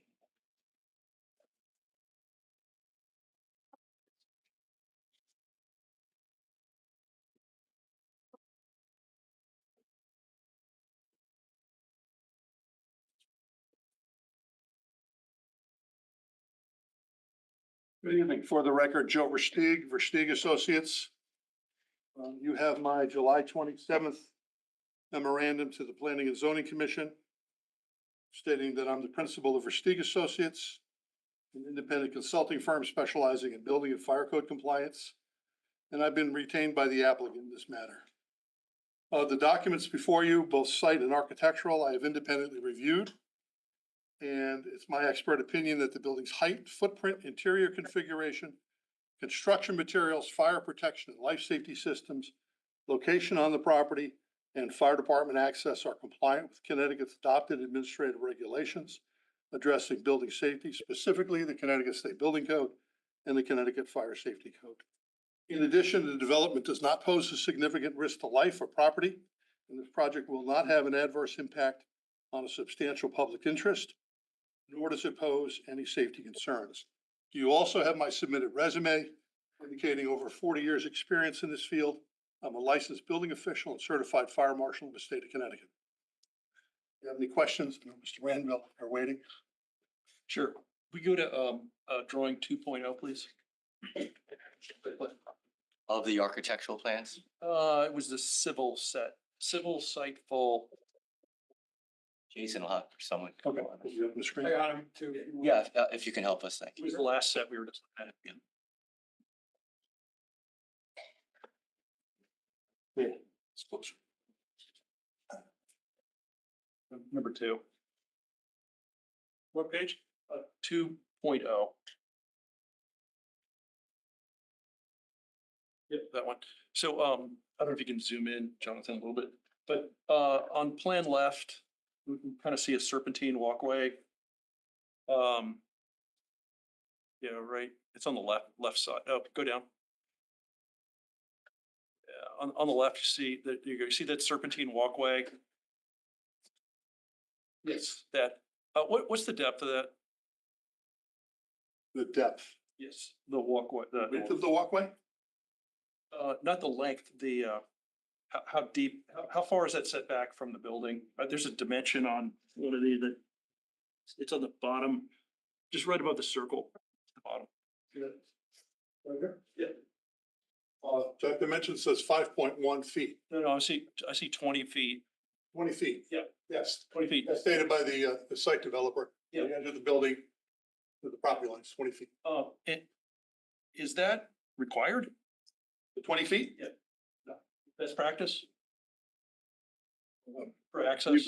That, Jason Edwards for the record, that was, the fire department, wanted 20-foot clear access along that side. That was something we accommodated them with. So the fire department wanted that, and then the 5 feet depth, this is basically a combination between the civil and Mr. Versieg. 5 foot depth, is that gonna be safe for a fireman to drag a hose through? Yeah, there's no width in the fire safety code. It just says a pathway. And again, it's not necessary to drag a hose. Because dragging a hose assumes that you're gonna get to something and put it out. If there's no openings on the side of the building, there's just a path between trucks. So, there is no requirement for a depth for a building with fenestration on it to be set back from the building line? Is that what you're telling me? Absolutely not. That's not what I said. Your question was, is this width sufficient for a firefighter to drag a hose through there? Yep. Is that what's required? There is no requirement for the width of that pathway.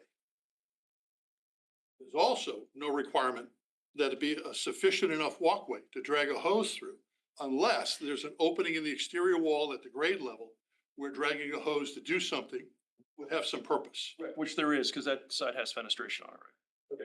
So is the 5 feet, and perhaps this is a question for the team, and you can come back to me on this one. Is that 5 feet, something the fire marshal reviewed as a sufficient depth for, a wall with fenestration on it? There's nothing in the code that gives you a definitive distance or measurement. It's a subjective, nothing was raised, and the final determination is that of the state fire marshal. Yeah, I'm used to reading different codes. So, okay, so if we could get back to that, just if you could, we could just double check on that depth, that 5 foot depth. But the 20-foot depth sounds like it's best practice. He asked for it, we gave it. Okay. And then, if we go to 2.2, one of my other favorite topics, could you just address, well, first of all, and this is for the civil engineer, there's the center line of the entry into the garage. How far are we from the curb line of Castle Avenue? And if you want to scale it while you're looking, I've got a second I question. can pull, I'm just, Jason Edwards for the record, which dimension you want to know from the center line of the lower entrance or the upper entrance? The upper entrance. Okay. So if you could scale that, and then, Yeah, I Mr. can measure here right now. Could you just address how, these drawings are, I think you and I are used to looking at them, but could you just address what all these curved lines mean and, what that indicates and just what thought has gone into that? Which curved lines? The one showing the fire truck, radius turns. Yeah, from the fire truck manufacturer, any manufacturer, you get what they call build data. You get the length of the truck, the width of the truck, the placement of the axles on the chassis. And then the manufacturer gives you the turning radius. So certain arcs are for the front tires, certain arcs are, as you know, if you've ever driven through snow, the rear tires track inward a little bit. And there's also, depending on the truck, whether there's an overhang, a large bumper on the front, we're concerned about things that are out in front, that even though the tires may clear, we may hit a light pole. That's usually what those lines indicate. And so, what looks like has been done here is there's somebody studied to see whether, and what length is that truck? Can you guess just by looking at the four wheels in the back and the two in the front? No, I can't. I can tell you what it is. It's 140 feet back from the center line of the entrance to the, Okay. So less than 150. that's on 150, yeah. Yeah. And the end on the fire truck is 44 feet. So what's Mr. Steve, what's a 44-foot fire truck? I'm sure you know this very well. I'm gonna try to catch you. This is a 44-foot. Yeah, what, just describe what. Really, it's an aerial truck. Yeah. So Fire truck. that's a big one. Yeah. Yeah. So based upon this, it looks like a 40-foot aerial truck, which is likely the biggest truck we have in town, can kind of safely go in and out of there. Yes. Okay. Yes. Even though it's not required. This is, what you see here, the fire truck access to the far end of the property on the left is really a plus. It's above code. Right. So, but a 44-foot fire truck, a ladder truck, based upon this analysis, looks like it can safely navigate in and out of here. Is that correct? Okay. Yes. Thank you. That's all I had. And if we could get back to that 5-foot setback and rebuttal, I would appreciate it. I understand. Thanks. Anybody else? I went easy on you today. Mr. Versteeg, the current current version of the plan reflects in your assessment that this meets all requirements. Do they reflect the comments that the fire marshal made in code enforcement, or are there some where you just don't think those are necessary to meet code? No, those were taken into account by the design team, if I'm correct. Correct. Okay, so it's your assessment that it is code compliant because it incorporates all those comments that the fire marshal had made. No, let me clarify that. It's compliant when the code officials and the code minutes are developed. They look at this from a general standpoint and they make recommendations. This would be better if, this would be good if you have a generator, et cetera, et cetera, et cetera. And those comments are incorporated into the project as best they can. In this case, they were all incorporated in.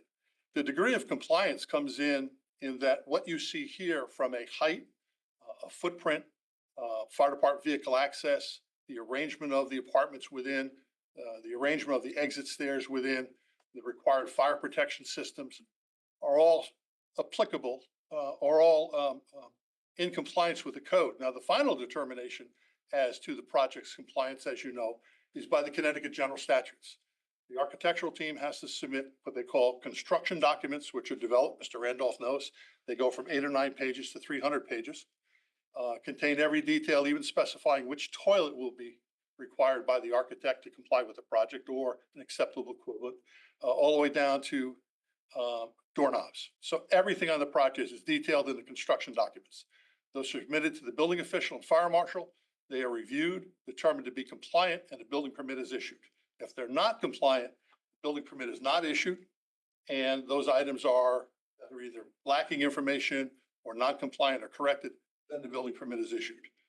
Once the building's under construction, The code requires a number of stage inspections to be done by the building official and the fire marshal. Systems have to be tested and witnessed.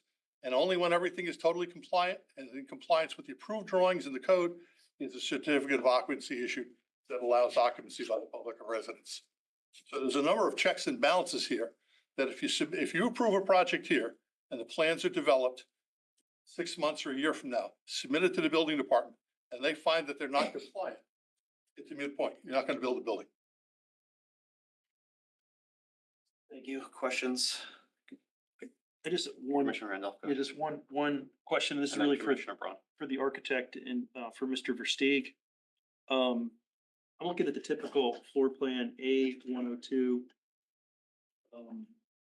It's in the 105 Biro SD architectural set. What page, sir? It's on page A102. A what? A102. Okay. Go ahead. Mr. Versteeg, what's the maximum travel distance for a dead end corridor? Dead end corridor is 50 feet, sprinkler building. Okay. And if we could just, I think it's 102. Did you, I'm not sure if you looked, I guess I'll ask, this is an architect question. Sure. Did we confirm that the travel distance on that lower left-hand side meets the dead end corridor? It is confirmed. Yes, I'm Chris Hall from CH Architecture. It is confirmed. I believe on our, we have a diagram sheet. I believe that dimension is actually explicitly called out on that diagram. Thank you for confirming that. Yes. Commissioner Braun. I have a question about the height. This is not a fire question. It's a height question. So the building is pretty high compared to the nearby buildings. It's 91 feet high, but then on the roof, is there a deck on the roof that people will use, or it says roof deck? It's like 94 feet. And the bulkhead, which I believe is the elevator, is 106 feet 8 inches. Are those accurate observations? And I have a question about light and light, not just dark skies, but light emanating from the windows into neighboring properties. It's pretty close, I think, to some of the other houses. Or how far does this tower over the other houses nearby? Sure. I have Chris Hall, CH Architecture. Yeah. Those are actually the grade elevations, not the heights. So our building height is 56 feet 10 inches to the roof. Okay. From the average grade. Those are just from NABD 0. It's a surveying height. In terms of the light, really the code only expresses light in terms of lighting and the foot candles of lighting that spills onto the site.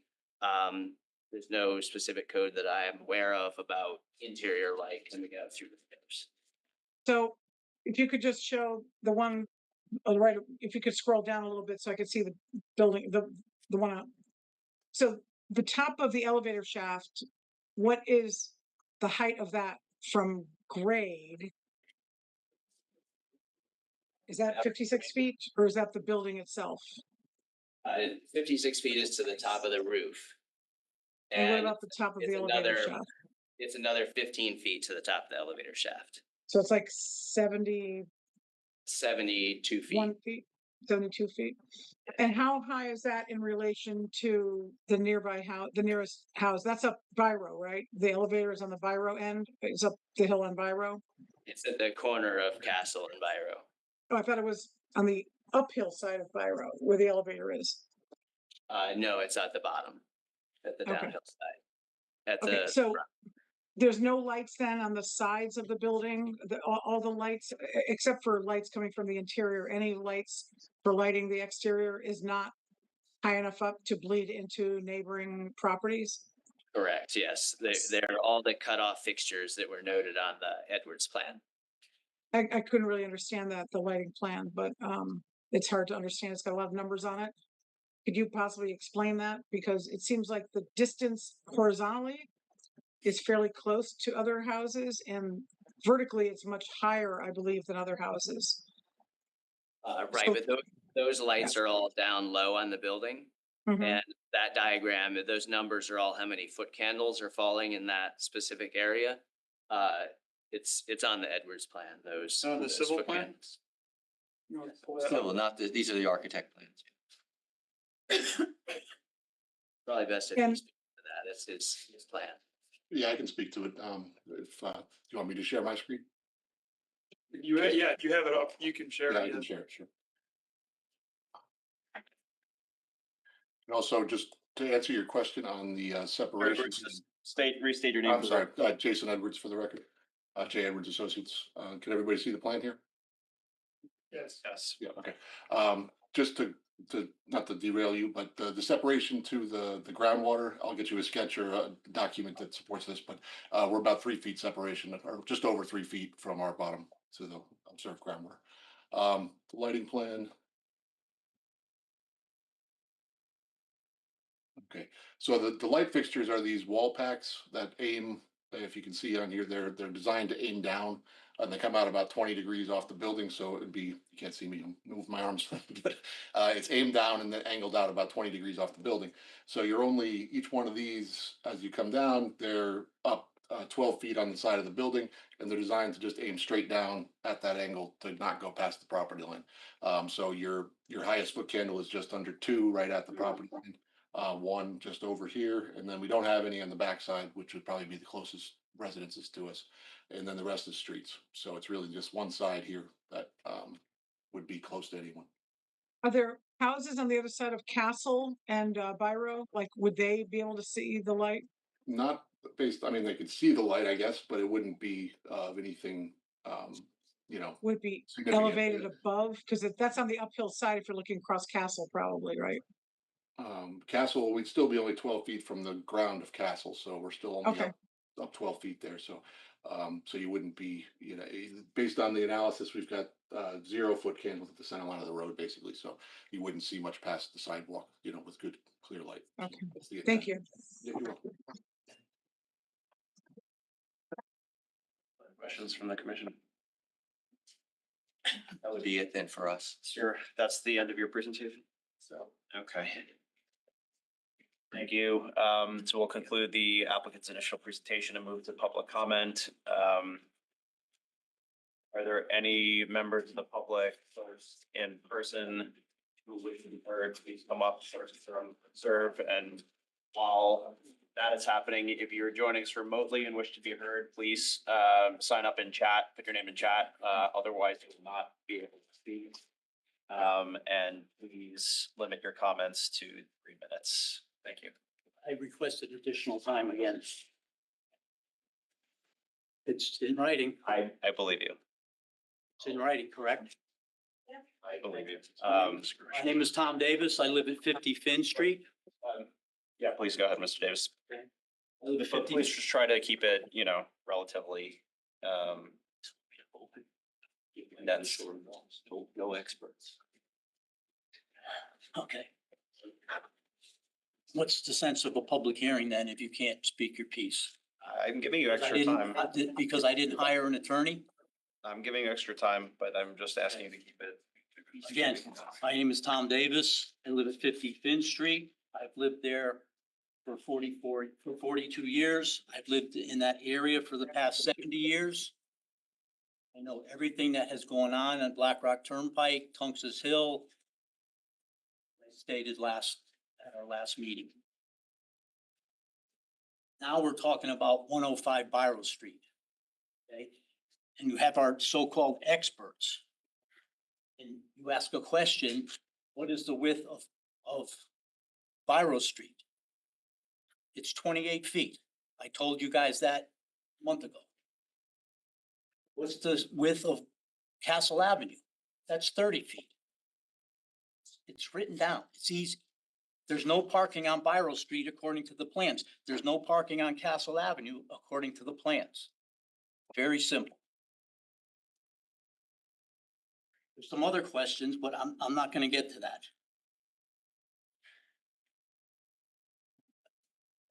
This is a proposed 4-story building with 2 parking garage levels. According to the plan, from the bulkhead from the average grade to the bulkhead is 106 feet, 8 inches. Then the building is only 56, but from average grade to bulkhead is 106. Bloomfield Hill Congregational Church is 100 feet to steep. St. Emery's Church is 85 feet. This is gonna skyrocket over that. It's gonna skyrocket over 108 if 108 is approved. It does not go in that neighborhood. The building covers 82% of the land. You wonder why you only have 1 inch on Viral Street and 1 inch on Castle Avenue and 5 feet on, which is Warren Avenue, to the people that live in the townhouses. There's no separation, none at all. Doing my homework, I went through the 83 Castle Avenue TPZ comments. And at the code enforcement meeting, Mr. Went said, could the project instead propose a flat roof to allow the overall project height to be more consistent with the general area? And I believe it's 46 feet. Be consistent with the general area. This is not consistent with the general area. And we've talked about air rights, okay? What's gonna happen to the sunlight in the neighborhood? During the winter time, nothing's gonna melt because the sun is it's not gonna get there. One of my neighbors, 123 Byron, it's submitted. He has solar panels on all 4 sides of his home. That's his electricity because he only has electricity. He has no gas, he has no oil. That's how he heats the house, electricity. He puts the solar panels on his roof to cut the costs. What are these 2 buildings? And I keep saying 2 buildings because I'm referring to 108 and 105. What's gonna happen to the sunlight that's gonna be on his property? He's gonna lose it. He's totally gonna lose it.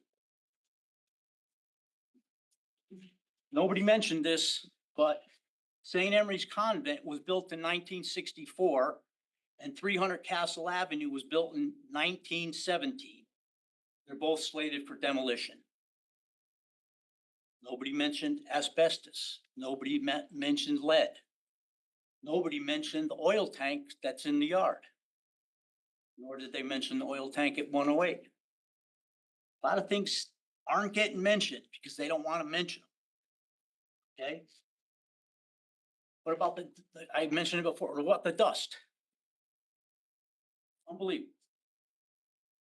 80% of the land is covered and somebody said, oh, there's a dog walk. They can walk the dogs there. They're not gonna do that. They're gonna walk the dogs in the neighborhood. The neighborhood's gonna be a mess. The logistics of building on a piece of property like that is beyond recognition. The streets are gonna be used. There has to be a police present. Castle Avenue is gonna be closed. Byron's gonna be closed. There's gonna have to be police there. And if there isn't, geez, I can see almost everything from where I live. There's gonna be dump trucks. They're gonna be going in and out. There's gonna be digging. They're gonna hit rock. They're gonna hit ledge. They're gonna hit everything. It's part of the landscape of that area. Nobody talked about traffic control. I thought Mr. Yu was gonna come back and talk about the traffic. Didn't happen. There's 67 parking spaces at those units for 48 units. Castle and Biro are already congested. 83 Castle Avenue has 43 units, which accommodates 68 parking spaces. 108 Biro, the lower level, is 83 parking spaces, and 528 Castle Black Rock Turnpike has 26 parking spaces. There will be a total of 244 additional cars that will be traveling on Castle Avenue. And that doesn't have an impact on the neighborhood or the traffic. Something's not right. Then if you want to go back, Soundview Avenue and Tungus Hill, they're gonna use Black Rock Turnpike, Tungus Hill and Kings Highway. That's 54 cars at Soundview.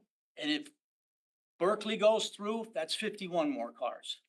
And that's not gonna affect the roads. That's kind of ridiculous. We talked about, and again, we talked about the pedestrian safety. There's no sidewalks. People are not gonna walk to the railroad station. Again, I did my measurement. It's exactly a mile from the gallery's front door to the Metro train station. No matter what way you cut it, it's a mile. And you're crossing Kings Highway or Black Rock Turnpike, which again, people don't do that. That's crazy. That's ridiculous and hazardous.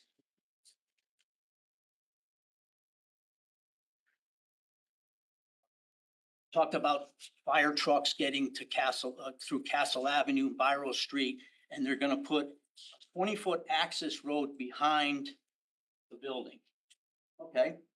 A 20-foot access road for a fire truck needs to accommodate 60,000 pounds for a fire truck. Okay? We talked about the ladder truck going down this access road, which is 20 feet.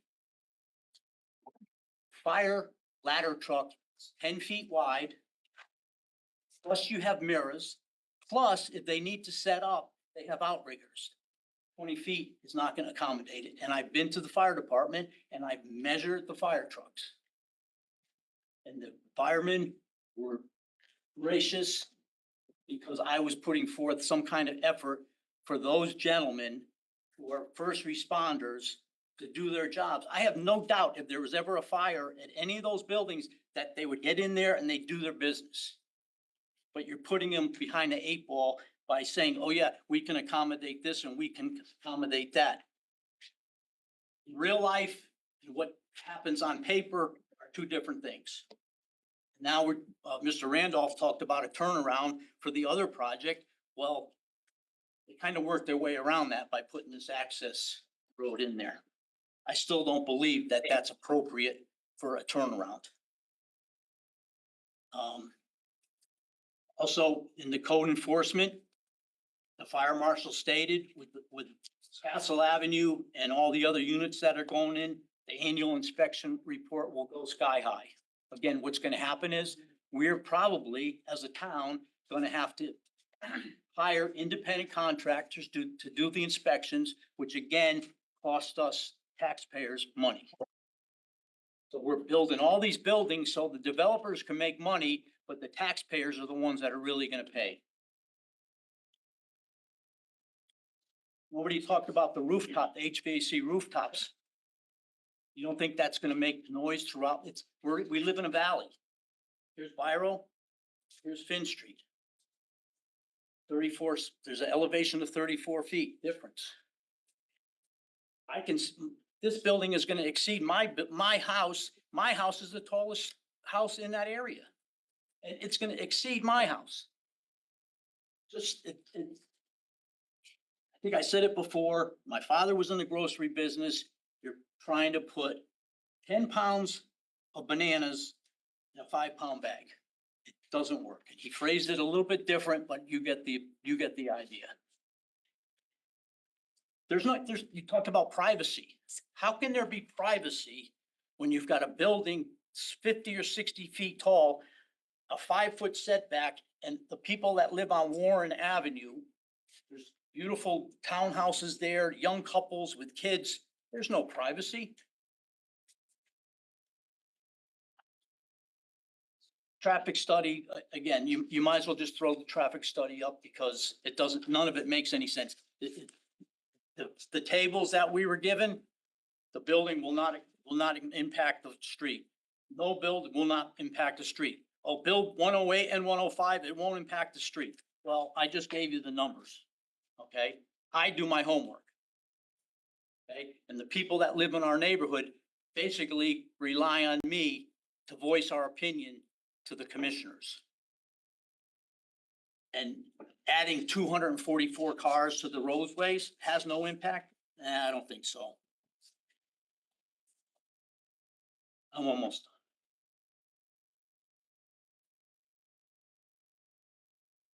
Again, I do not think that a fire truck going up Viral Street is going to adequately be able to turn around. And the point was made, if it drives within 50 feet of the doorway, it's okay. Firemen are not gonna drive up and say, oh, we gotta stop 50 feet before that door. They're gonna go full speed to wherever they have to get to, and they're gonna do their job. And I commend them 100%, and I will do whatever I can to help those gentlemen. I'm old enough to know that some of these firefighters, there's even chiefs that played football for me back in the 70s. I know they go through a brick wall, not only for me, but for everyone that lives in the town of Fairfield, because that's their job. Like I've said before, other towns have rejected 830G projects. Just because the law says that you have to, no, you don't have to. The law is to protect the people, the town, and the state. Like I said, I've lived here for 70 years. My wife was an Air Force brat. She's lived all over the world. We moved to Fairfield, we got married, we stayed in Fairfield, and that was her home. The other night, last night, she says to me, do we really have to stay in Fairfield, and do we have to stay in Connecticut? And that really, really hurt me. Because Fairfield, I don't know any other place. I do not know any other place. And what's happening to this town in our quaint little neighborhood is that people are making tons of money off of us, and we're paying the price. Again, thank you for the additional time. I really appreciate it. I've sent pictures. I've got pictures of the firefighters doing ladder exercises at the convent. Praise them. I praise them 100%. I just hope that we all do the right thing. And again, if we don't do the right thing, you may not ever see me again. And that's just the way life is. I love Fairfield. Like I said, born and raised, went to school here, went back to school here, taught kids, taught high school kids, involved in sports. I appreciate everything that everybody's done, and I appreciate your time, and I really appreciate what you do Tuesday nights and any of the other nights that you have to accommodate people. Thank you. Thank you. Well done. Thank you. If others would like to be heard, please just come up, first come, first served, say your name and address. And let's please try to limit comments to 3 minutes. Thank you. Celeste Davis. That was my husband, Tom. I live at 50 Finn Street. We didn't discuss what we were going to say. And he said a lot of the things that I wanted to say. If any good has come out of these projects, we have gotten to know our neighbors. We've invited our neighbors over to our home, and we've been having meetings. And I never really probably would have gotten to meet people on Haley Avenue. But we have banded together. And there's real life situations that people need to be aware of. Because we have sat here meeting after meeting for months on these Byrow Street projects that are too large for the neighborhood. I'm kind of like the neighborhood watch because I can see everything. And just to put it into perspective, I think our house is 31 feet. Is it 31 or 32? We're within code because we put an addition on our home and we're within code. So we're up high. So I can see and hear everything that goes on. And since I've retired, I hear everything. And we watched one day, well, I've watched it a couple of times, and I know Tom and I watched it together, a fire truck come in. And it had to use a residential, this is on Byrow Street, had to use a residential driveway to back out. That's not legal. I have 3 nephews that are firefighters, and I've discussed this with them. Technically, they're not allowed to do that, but they didn't back down. everything looks great on paper. But when it actually goes into practice and you start building, tonight, something was brought up, and there have been some changes with this plan, changes that we've put up with. Changes in buyers because the first buyer was Shapiro and he sold it to someone else. So there have been a lot of changes with this plan. The impervious grass that is supposed to be the safety area for the, I don't think that's gonna hold a fire truck on it. I don't think it's gonna hold up. Those are things that need to be taken into consideration. 830G can be denied due to health and safety. People have presented health and safety. Nobody cares about developers making money. They care about it. So they're gonna be able to use this 830G to get away with everything. They don't have to go by the zoning laws. But these developers do not live in the neighborhood. The changes that we're making are gonna be precedent. Every single meeting, it hasn't been brought up today. I don't know why. Beach Road, it's always brought up, comparing Beach Road to whatever, because people are afraid of lawsuits.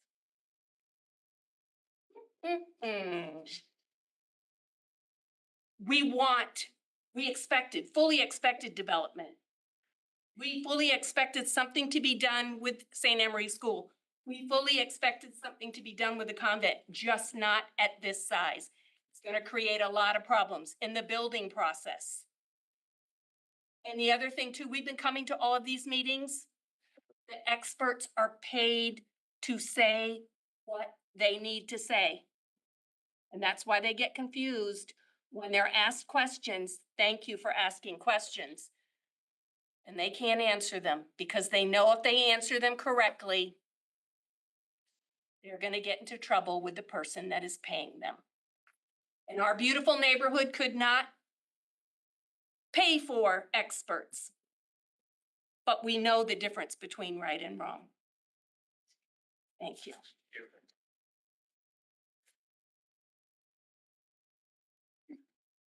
Hi, Teresa Bell. I'm at 295 Castle Avenue.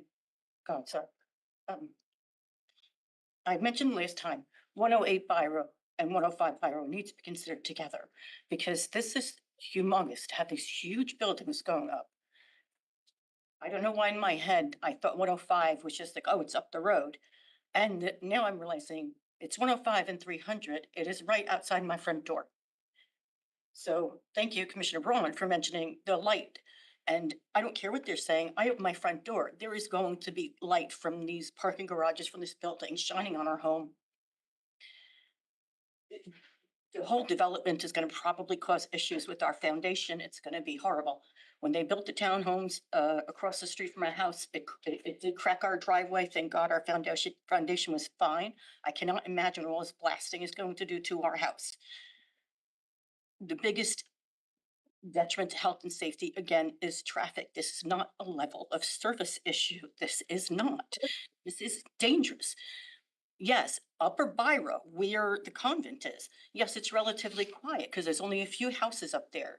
But Lower Biro, where we are, is very busy. People cut through up and down Biro all the time, turning right and left on Castle.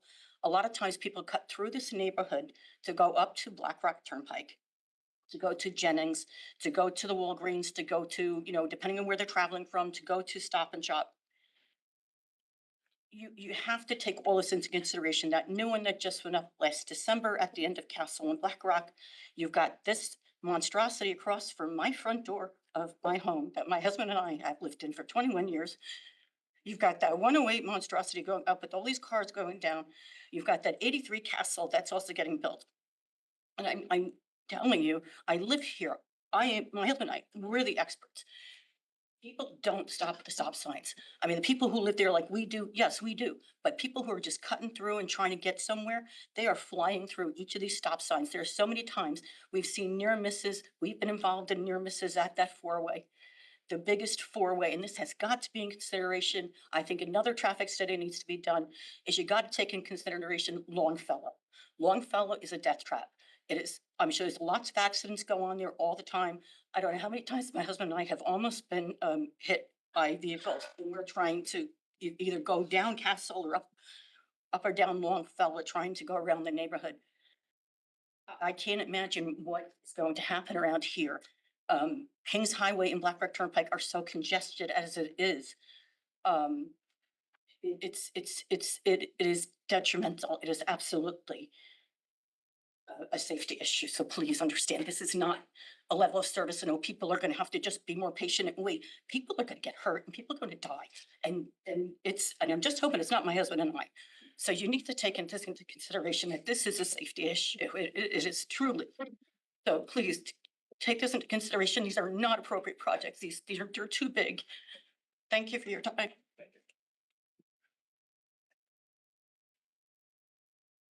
Hi, quick question. I sent a letter, to 108 Bureau LLC in the, commission. I guess you guys couldn't get it because the public hearing was over. I'm asking if that, message could be forwarded to you, in regards to 105. I'm sorry, you submitted a letter on the previous project after the public hearing had closed?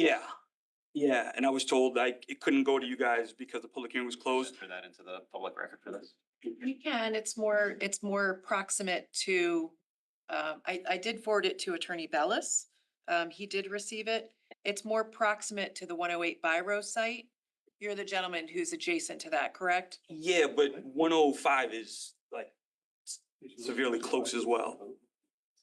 Are you just looking to have the same letter just entered in? I can. I just wanted to, make sure you guys got it. And If I can do that. your name and address? Yeah, so, my name is Daniel Latour. I live at 130 Bureau Street. And I appreciate Tom, our neighbor, who's, been very boisterous about this and expressed some concerns and so forth. So I'm a first-time home buyer. I've been a resident here in Fairfield for about 2.5 years now. I think it'll be 3 in October. The property that I own is unique because it connects Bureau Street and Finn Street, and it allows for access to both and so forth. I'm about 20 feet away from the 105 project and about maybe 4 feet away from the 108 project. I can reach out in my yard and touch Emory School, reach out and touch it if I'd like to. I just want to say that my mother, she lives with me, as well as my aunt, who's a caretaker. My mother suffers from Alzheimer's. She's in the final stages of her Alzheimer's and so forth. And I'm just a little concerned about the asbestos, the dust, and everything else that may be in the air with both projects going on. So I just want to submit that for the record and so forth. Like right now, myself, my mother, who suffers from Alzheimer's, and my aunt, myself and my aunt, we have a clean bill of health and so forth. I'm just a little afraid of if these projects are approved, of the asbestos and everything else that is going on. So I explained a little bit more in my letter. So if that could be submitted, great. Sure that's part of the record. Okay, so just want to say that. Thank you. Thank you. Good evening. Steve Vladeck, 226 Castle Avenue, President of Castle Rock Condo Association, representing 220 through 226 Castle Avenue. Commissioner Levy mentioned the narrow roads. You look up, drive up Bureau during a church service. It is dangerous. With Bureau being on a hill, turning left from Kings Highway East, turning left, you can't see the oncoming traffic. So with the being a narrow road, it's dangerous. It's someone's gonna get hit. It's dangerous. You also, I've submitted a letter. We've been told here time and time again, guidelines are not law, but what's failed to be recognized is that the experts are using guidelines for their studies. and they're being paid. You're being told that things are safe because their studies, the way that the guidelines are being used are safe. I've submitted a letter suggesting that there's some stuff from the Institute of Transportation Engineers that should be looked at regarding parking spaces. And I really would emphasize to the commission that maybe you guys should ask those questions of the transportation expert. Thank you. Good evening. My name is Dariusz Mukarski. I live on 1375 Bronson Road, but my property is right across the street from the project on 272 Castle Avenue. The traffic, those guys, they have no idea what they're talking about. Try make it 7 o'clock in the morning, left-hand turn from Black Rock to a Black Rock Turnpike. It's impossible. Now, overflow parking, it's gonna be on Castle Avenue. There's one parking space on the Castle Avenue in the front of my house, also on a Byron Street. It's gonna be approximately 3 to my driveway. If somebody parks on Byron Street, how the fire truck is gonna make that turn? It's impossible. There's no way the fire truck's gonna get in. Plus, it's up the hill. How he's gonna set up his outriggers? Can somebody explain to me? Also, if overflow people is gonna park on Castle Avenue, there's no sidewalks. Right now, people approximately, because I'm working on a house right now, approximately every 15 to 30 minutes, somebody walks the dog. There's no sidewalks on the Castle Avenue and Byron. If the people's gonna park on a Castle Avenue and Byron, where the people's gonna walk the dogs? Accident, there's no question of that, it's gonna happen. I lived there on Castle Avenue, I had 2 accidents because again, people blowing the stop sign. And if people's gonna park in the front of my house, they're gonna block the stop sign. You're gonna increase probably another 75% chances for the accident waiting to happen. This project is way too big for that neighborhood. It's impossible. They wanna build a condo, couple of units, no problem.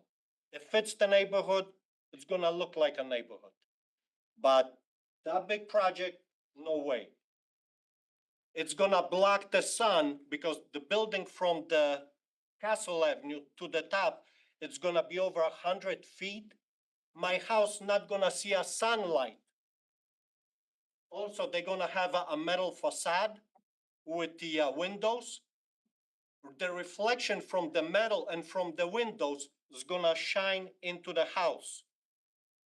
Did anybody put in consideration?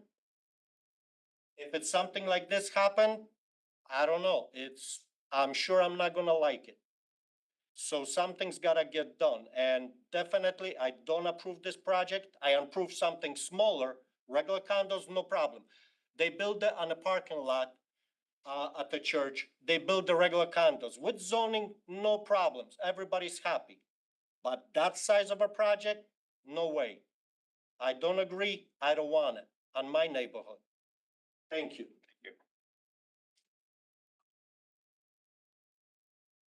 Anyone else here this evening who wishes to be heard in this item? If anyone, no one in chat? If there's anyone joining remotely who wishes to be heard in this item, a reminder, you need to sign in chat and indicate that you want to speak, or else you will not be able to speak.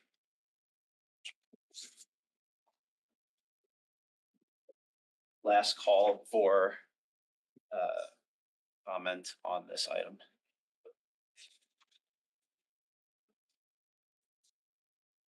Okay, hearing nothing else, we will conclude the public comment. Attorney Bellis, do you have rebuttal?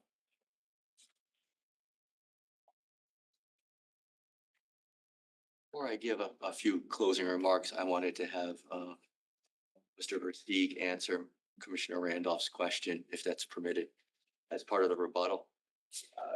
Is this I- new information? I asked him to Yeah. respond in the rebuttal. All right, well, yeah, please have him up. Okay.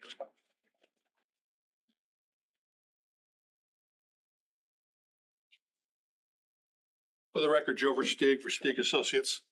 Yeah, the question had to do with the width of a walkway between a property line and the edge of the building and its purpose. The fire code states that there's no specific purpose for that walkway. The requirements for fire department vehicle access, that you be able to bring a fire truck within 50 feet of an exterior door that gains access into the building. In this particular location, we have 2 points of entry for fire truck access.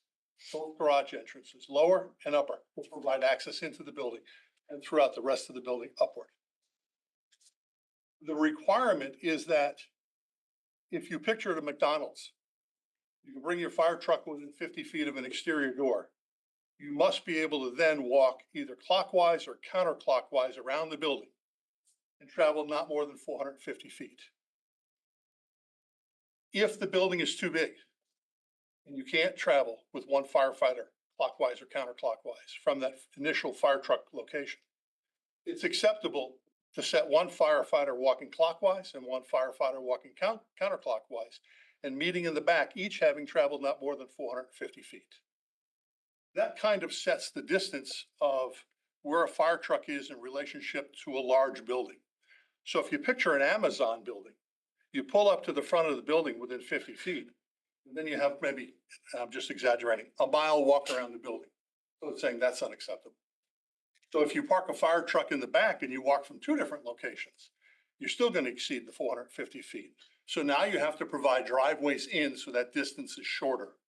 Once you go in above the 150 feet, now you have to provide the turnaround. So when you get to big Amazon buildings, usually there's a road all the way around. But it's not uncommon for inner city buildings to have that pathway, that walkway to be 18-inch alleyways. There's no requirement that it serve any purpose other than a firefighter can walk on it.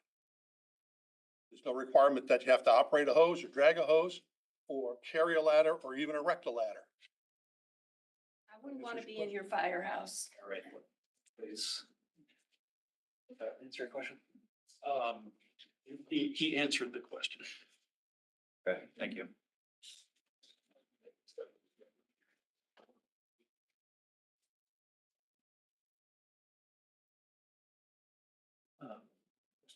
I'm just gonna give some rebuttal. Yeah, I won't be too long. I listen to the residents and I understand where they're coming from. I listen to the residents and I understand where they're coming from. But I think in this particular case, we don't have some out-of-state developer coming into this town or coming into a neighborhood. We have somebody who has done a lot of work in this particular town, who has built buildings in this town.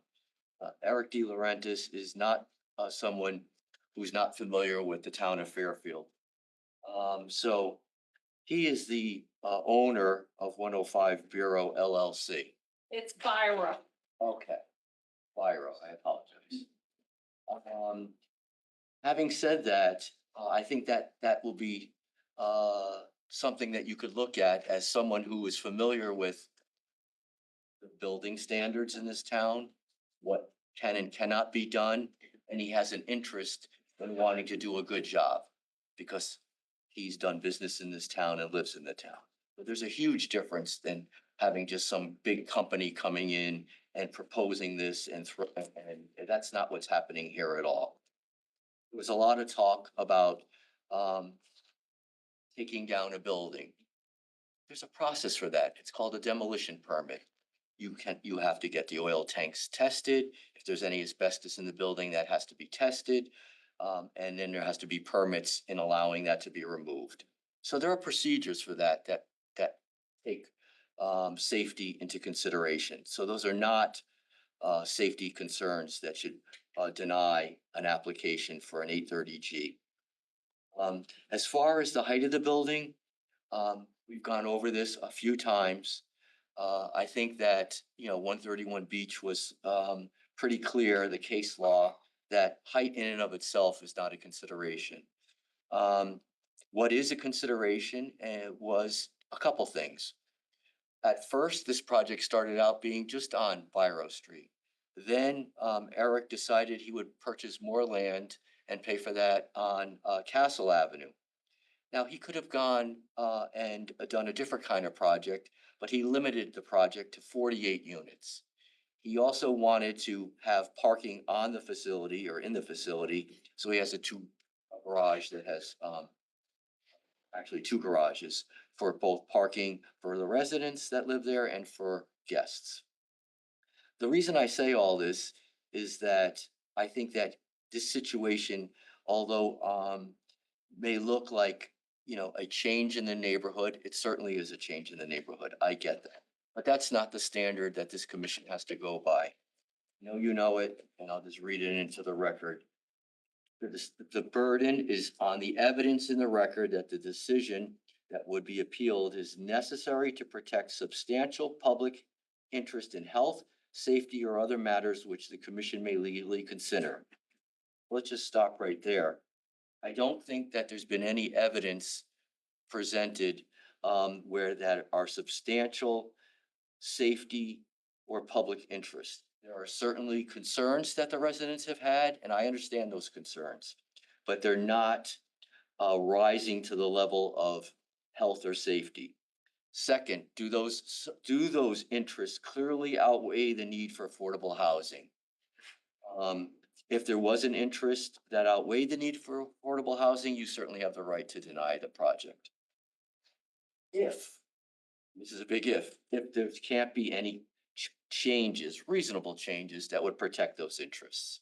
So I think that in this particular case, I haven't heard anything that would rise to the level of a public interest outweighing the need for affordable housing. And I didn't hear anything that where a reasonable change could correct that problem.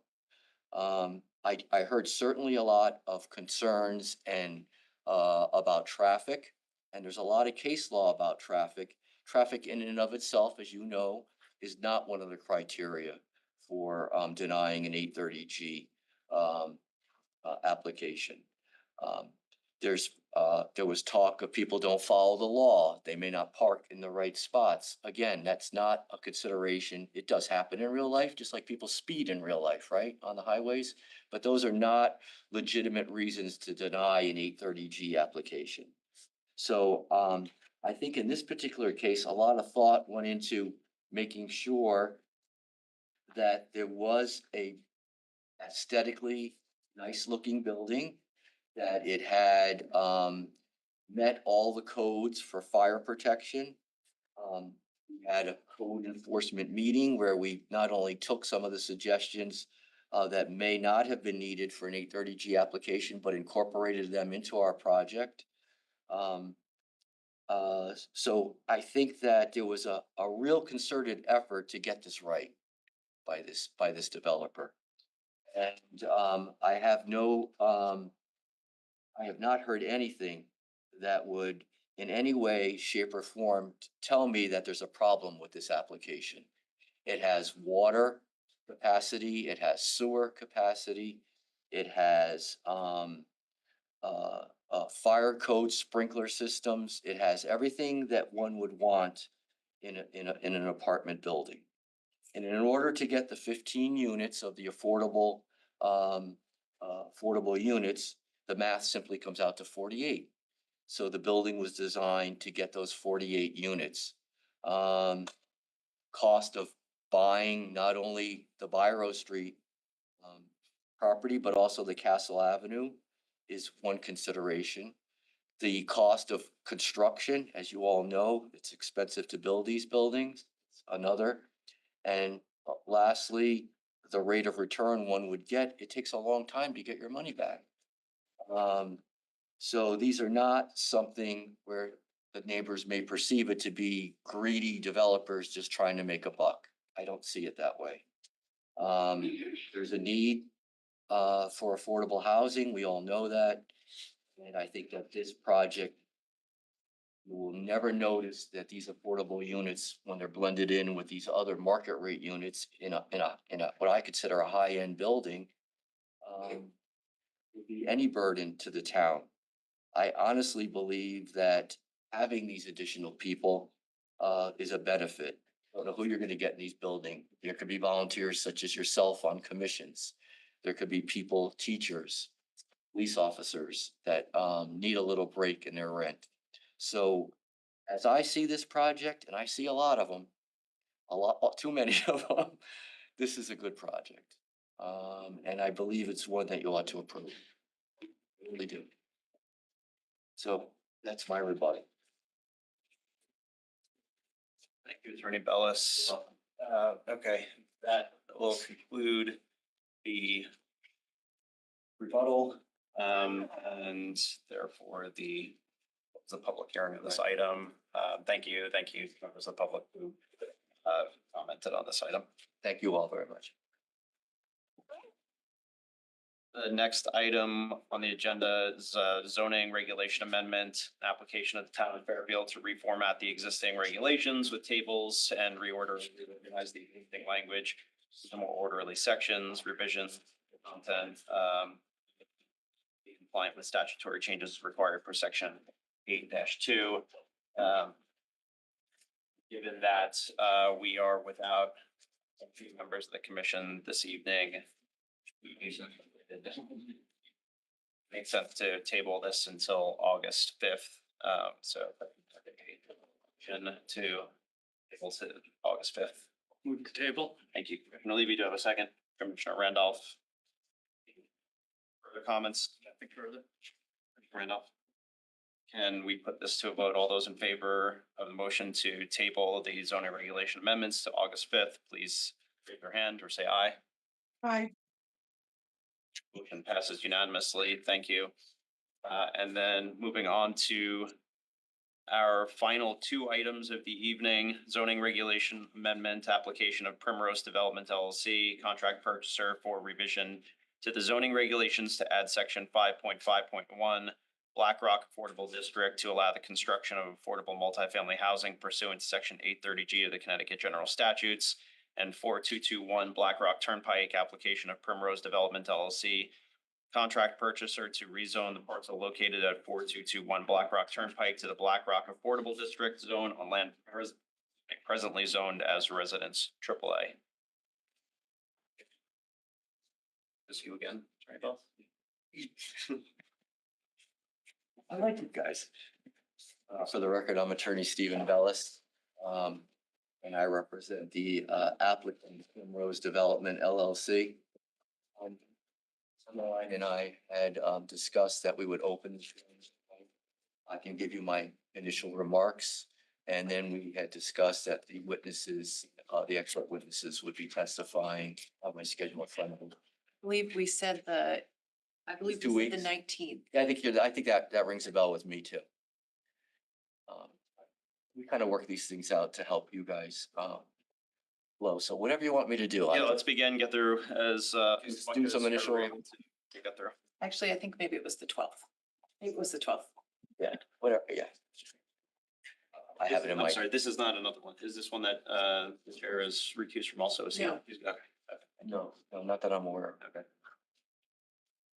So yeah, please, let's, as I'll much as go we have, quick. we have almost an hour, so as much as we can get through tonight, that would be helpful. Okay.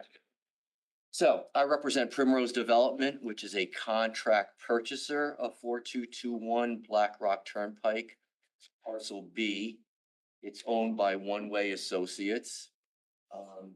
Just so you have a little familiarity, it's the property that's about 15 acres behind the Hartford Health Center, that is on Black Rock Turnpike in front of this particular parcel. So that's where this is located. I think way back when, it wasn't me, but way back when, I think that there was an approval for this project under 830G for 90-something units.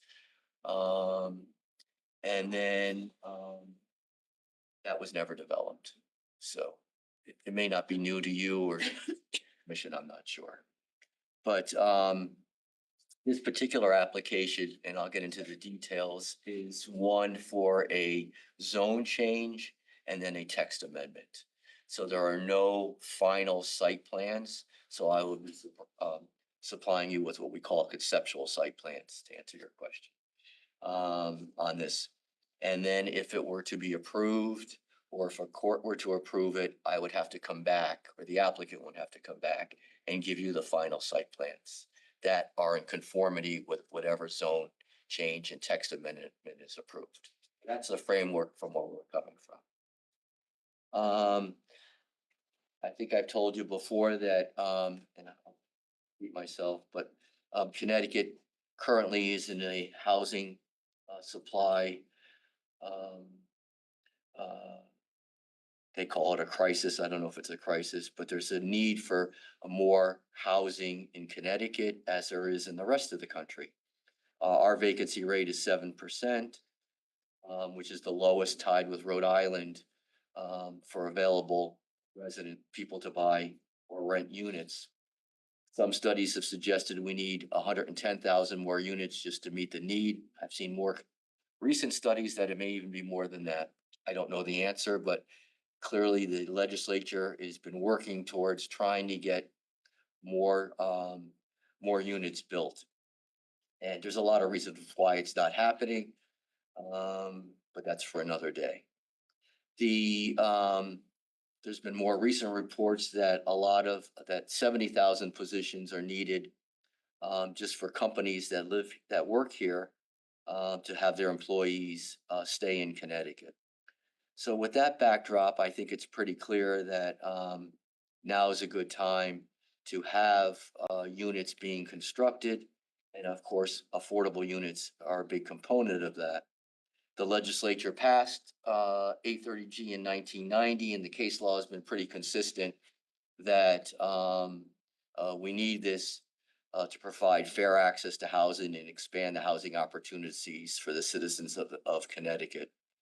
Whether we like the law or not is not for something for me to decide or for you to decide, but what we do know is that they've established some pretty good standards, and I think you know it all very well, that the commission's decision has to be based on health, safety, or other matters that they can consider, and that those public interests have to clearly outweigh the need for affordable housing. And the public interest cannot be protected by reasonable changes. So that's your job. My job is to try to present evidence to you that it meets the standards that we need for an affordable housing project. Fairfield, as you well know, is not exempt from 830G. I think I've given you the data, it's around 3.05%, maybe slightly higher. Obviously, you have an affordable moratorium in place, which won't see me or some of these other applicants for 4 years, at least on 830G applications. But this one was grandfathered in because it was filed before the moratorium. Getting to the specifics, parcel B is about 15 acres. It's currently vacant land. It's zoned AAA. It will utilize the same driveway as 4185 Black Rock that goes out to the Black Rock Turnpike. The proposal, again, it's conceptual, but the proposal would be that it has 3 separate residential apartment buildings and a possible clubhouse in the middle of the project. I don't know if anyone has the ability to show a rendering. I'm sorry, I don't know the gentleman's name. The rendering? Yeah. Is it labeled rendering?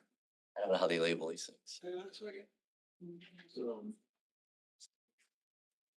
It should. It looks like this.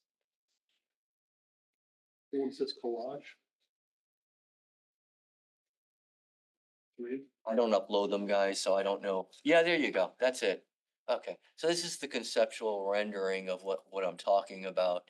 So if you were to look at you would be coming in to a road that has, those are the 3 residential buildings, and in the middle is that clubhouse that I'm talking about. So each of the total amount of units in all three buildings on this particular rendering, I think adds up to 204 apartment units. Those are the conceptual plans. There would be 2-bedroom units and 1-bedroom units.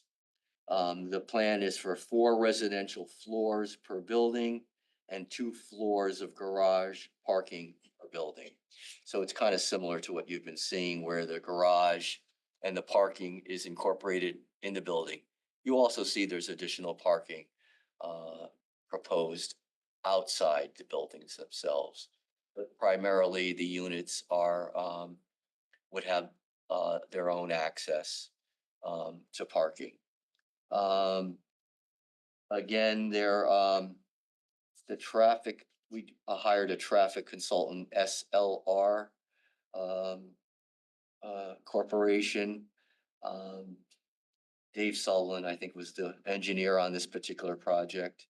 He estimated 87 vehicle trips weekdays, mornings, and 110 vehicle trips weekday afternoons. His conclusion is that it would have no substantial impact on the surrounding roadway system. He also states in his report that the sightline distances were adequate for traffic leaving or approaching the site driveway. Jason Edwards prepared a report on July 8th, 2025, that demonstrates that there's adequate sewer capacity and adequate water service for the site. I should point out that on this particular lot, there is wetlands. And I don't know if I have a drawing for you, but I'll get to it in a minute. There's a conservation easement that was, so there's already been an application that went to 84507. There was an application that went to wetlands, not for this particular project, but probably for the Hartford Healthcare and whatnot. Or it could have been the prior 830G. But what they did was they put a conservation easement around the wetlands. Yeah, that's the drawing. And so that's already been established. And I believe it's been recorded. Those easements have been recorded on the Fairfield land records. So you see those kind of hash marks. Those are the easement areas. And they're usually given, as you well know, to protect the wetlands so that there isn't any disturbance or building in those areas. That's generally why they're there.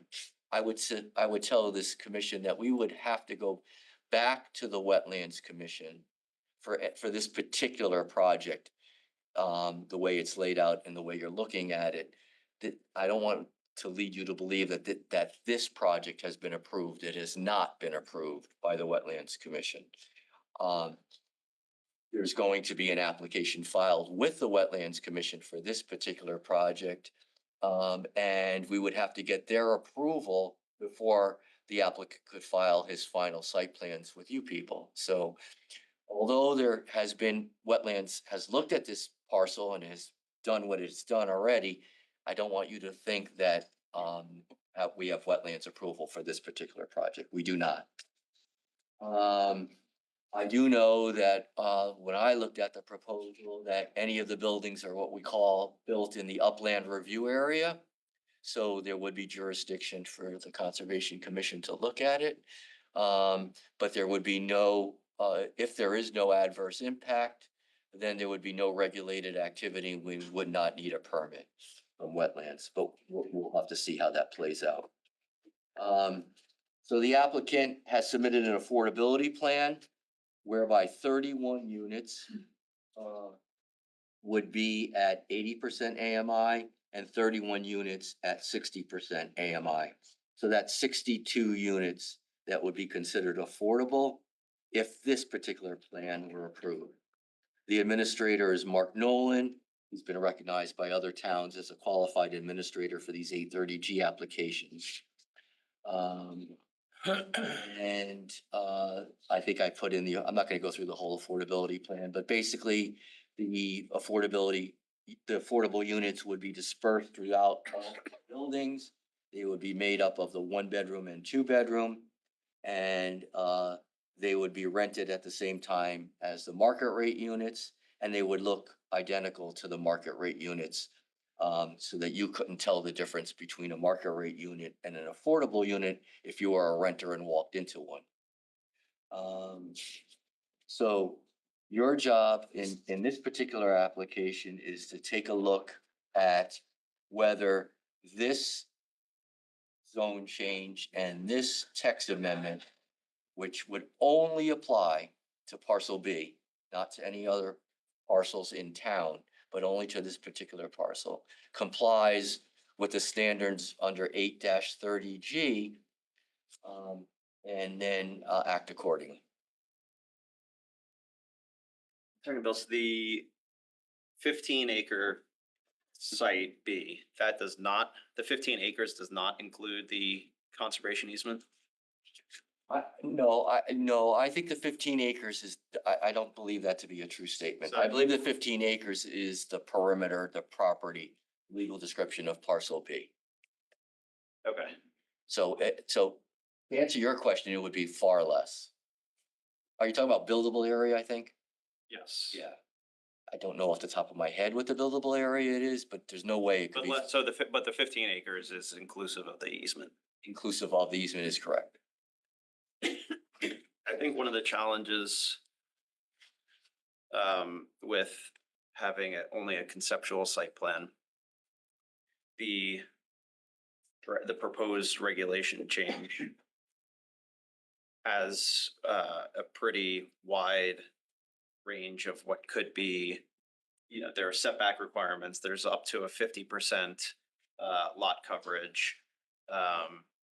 And so even with the conceptual site plan, that's giving one scenario, which, you know, maybe 200, the 200 units is about the max. Even if that was the max number of units, that may inform traffic, trip generation and things like that. But there are other things like stormwater runoff, which could be seriously impacted one way or the other by how much you're going up versus how much you're using the maximum lot coverage. And so I would encourage you to be prepared in the next meeting to talk through how we as a commission are supposed to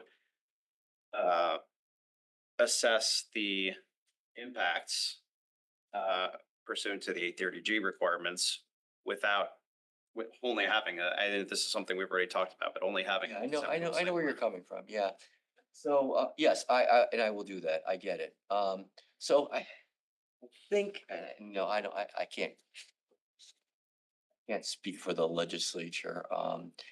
But I think what they were trying to do was saying, they were trying to say is a local zoning commission can approve a zone change in a text amendment, right?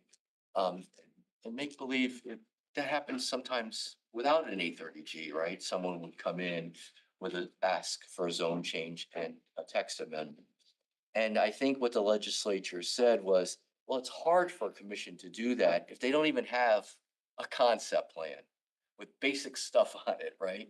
You know, and so I think what the legislature, why they wrote in 830G, there's a little subsection where, you know, if a commission wants, they can have a conceptual site plan that has A, B, C, and D on it to give you some help. Because I think coming in blind is what you're telling me, it's hard for a commission to act. Well, I mean, I think the intent of the law was to allow for the creation of housing, and a zone change does not create housing. A site plan creates housing, and so you know, absent a site plan, it's difficult to assess. Yeah, I understand where you're coming from. There's no question, and I think I said it and I'll say it again. There's a couple cases out there that say, you know, and I'll give them to you next time if you need them. I think River Bend was one of them. Trying to think of the other one. They basically say, listen, it's okay for a developer to come in for a zone change and text amendment without having a fully designed site plan with drainage and all that kind of stuff. But that doesn't give him the right to build, as you said. You need a site plan. We'd have to come back with a full final site plan with drainage and all the things that you all need to make a final decision. Not to belabor the point, I would say, as we had suggested with some of these, your other projects that had a conceptual site plan, it would be, I would like to have a sense of the impacts under the max build scenario that your proposed zoning change allows, whether or not that may or may not be the same impact as the conceptual site plan. You know, there may be impacts above and beyond that under a max build scenario, but I think that's what we have to go by. And Commissioner Braun also has a question. Commissioner Randolph and then Commissioner Braun. Yeah, yeah, I understand your concern. So I appreciate Commissioner Crusillo's concerns and I share them. I think, you know, back to what's what we recite every week, that we've got to assure health, safety, and public interest. Given, I think the intention of text amendments is for a more generic site. This site has features on it which require a great deal of specificity, and the text amendment has to address that specificity of this site. We're not dealing with a rectangular flat lot here. We're dealing with a property with landscape easements. We're dealing with a property with a lot of topographical change. Road frontage on this property raises questions. So for a text amendment, it needs to have a great deal of specificity for us to assure or even consider that the health, safety, and public interest will not be harmed.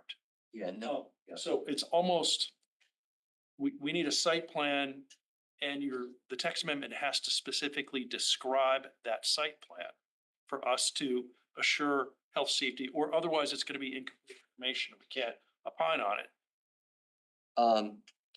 Well, I think what I'm hearing you say, and I think there's even case law on it, and sorry, it's late, I can't remember it off the top of my head, but I think there's case law that says we can't show you conceptual site plan that you're making a decision on, right?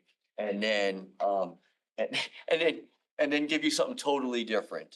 And I'll have to get that for you. So Just to be clear, so the conceptual site plan may not be a final site plan, but in your view, it better be damn close to what you're proposing as the final site. suggesting the inverse, the text amendment has to describe. Okay. Okay. Because zoning essentially, you know, in the simplest terms, creates an envelope.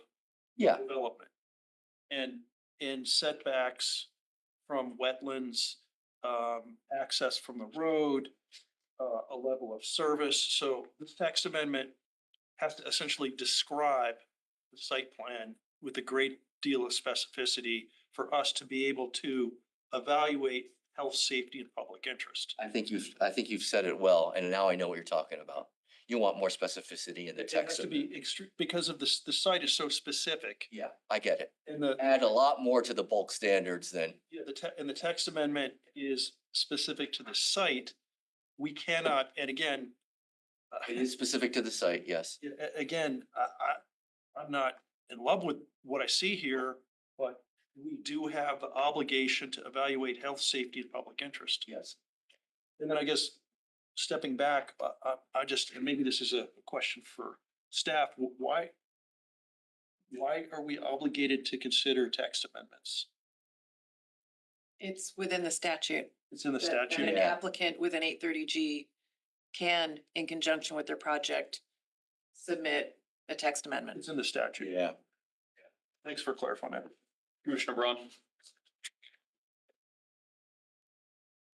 I can't hear her. So in conjunction with the project means the project. This is not the project, this is the concept. So maybe you can explain the case law that sets forth how we do an 8-30G analysis when we don't have the ability to determine what the health and safety issues are, because that is an 8-30G analysis. And that the need for affordable housing outweighs or outweighs any harm that could come from this project if we can't determine the harm because we don't have specifics. How do we do, does the case law say how we do that analysis? I know Beach Road said something, but that was a specific project. The judge looked at very specific things and determined that we didn't do a full 830G analysis when we turned down that zoning text amendment on for the Beach Road project. But is there other case law? Yeah, I don't think 131 Beach Road is what I have in mind. I think the cases are a little, it wasn't that case. And I know what the judge said in 131 Beach. I think, no, they're not good at explaining to the commission how you go about making those decisions. But what they say is, listen, you don't need detailed plans to determine whether affordable housing would be okay on this site. And then, so that's basically what they say, that you're looking at it from the viewpoint of, okay, we're proposing to put a residential, or in this case, 3 residential buildings on this particular site, which are gonna be rented out. And is there anything that is, is there any reason why that would be something that it just can't be done, for health or safety reasons? I think you're looking at it more in the context of, a site plan, and you're looking at every little thing when the site plan is submitted. But that's not what the case law says. I'll get it for you, but you're not gonna be happy. They don't really tell you how to do your job. I'm just telling. They don't tell you how to, they don't tell you how to do it. Is the case law Supreme Court or appellate court level, or is it trial court? I think they're Supreme Court. They basically say, a developer wants to propose affordable housing, and he doesn't wanna, it doesn't wanna spend the money to develop extensive plans, or doesn't have the time to do it because here you have a moratorium. That's too bad. You guys have to decide whether this is a place that affordable housing is okay at with this particular number of units and blah, blah, blah, blah, blah. So I know you don't like my answer, But wait, hold on. So you have a moratorium, so you did not apply for a site plan yet, so that has to wait 4 years? No, so if there were, that's not true. If there were an approval of your zone change and the text amendment, and as Commissioner Randolph points out, if the text amendment says you have to have a building, I'm making this up, 25 feet from a conservation easement, and I come in with a site plan and I'm 20 feet, not 25 feet, then you say, no, it doesn't comply with the text amendment. And you would deny the site plan. See what I'm saying? It seems like an end run around our ability to really do our jobs. We don't have an application pending, and now you're gonna file one after? In other words, if we approve the zone change and the text amendment, then you can file as a regular application, not 830G? No, it's just I would be filing a site plan. It would be, yeah. There's no It was still- prohibition against site plans. It would still have to come to us for a public hearing, wouldn't it? Yes, absolutely. And what if we didn't like it? I mean, then but that would not be filed under 830G. It's a compliance application then, no? I think you look at it administratively.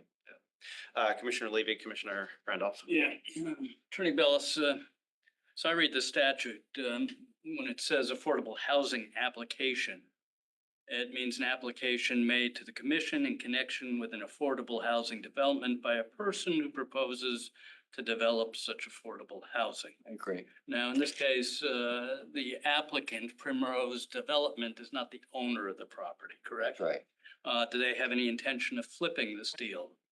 So they are the contract purchaser. Correct. From the owner. And without a site plan, how do I know that they plan to develop such affordable housing? So as you know, zoning doesn't go, it goes with the land, right? It doesn't go with an owner. So if I own a house or I own some land and I have an approval, I can sell that land with an approval or right, irrespective of who the owner is. I agree with you on zoning, but in terms of 830G, Same it thing. speaks of a person who proposes to develop such affordable housing. Yeah. It doesn't say a subsequent purchaser. It speaks of an application by, to my mind, the developer. Yeah, so So, the developer in this case would be Primrose Development. okay, well, that's something that you're gonna have to convince me of. Okay, okay. All right, I'll take note of that. Yeah, in other words, I think with that, it doesn't have to be the owner. You need the owner's consent. Has to be by someone who actually intends to develop. So I wanna know its financing too. Okay. Right off. I have an easier, I get the gist of what you're saying. I have an easier question. Go ahead. So, It's getting later and I need easy questions. yeah. So just to confirm, because there's been questions raised by many that says that, once this is approved, the developer is not obligated to meet the 30% affordability requirement. Could you just confirm that that is incorrect? That is incorrect. Okay, I wanted to confirm that, but that's been raised. I can't Numerous imagine times. how that could be, not by me. No, by the public. The public raised this question saying that. This is yeah, I can answer it. Once the text amendment is through, a number of people have said that, or they've expressed concern that the subsequent owner didn't need to abide by the 30% I could tell, affordability. yeah, that's, the reason I know that not to be true is that I have to submit an affordability plan. And the affordability plan says just what you said, 30% of the units have to be set aside. So I don't know how you get around that. I told you it was an easier question. Yeah, that was easy. I wish you were on my law. Yeah, I wish that were a law school exam. Other questions from the commission? All right, so I'll talk with Emmeline, to straighten out our dates, but that was our game plan. I think. Commissioner Braun, you had one more? No, she's Good, good. okay. We're good? Okay, and we're continuing this on, I believe we are tabling it to August 12th is the date. I gotta look at my notes. I think We're you're right. continuing to August 12th. No, I think the 12th is the next meeting, or the next meeting is the 5th. But that's reserved for Stilson and for Reef Road because that is their absolute deadline for those two projects. So I do have the 12th as well, Okay, that you and I spoke about. okay. So I'll see you all on the 12th. I get a week off. Get a week off from seeing me. I don't know which is better. okay. All right, thank you all. All right, so we'll continue this hearing to August 12th. 12th. Yeah. That being the last item, we'll adjourn the meeting. Thank you, everyone. Thank you.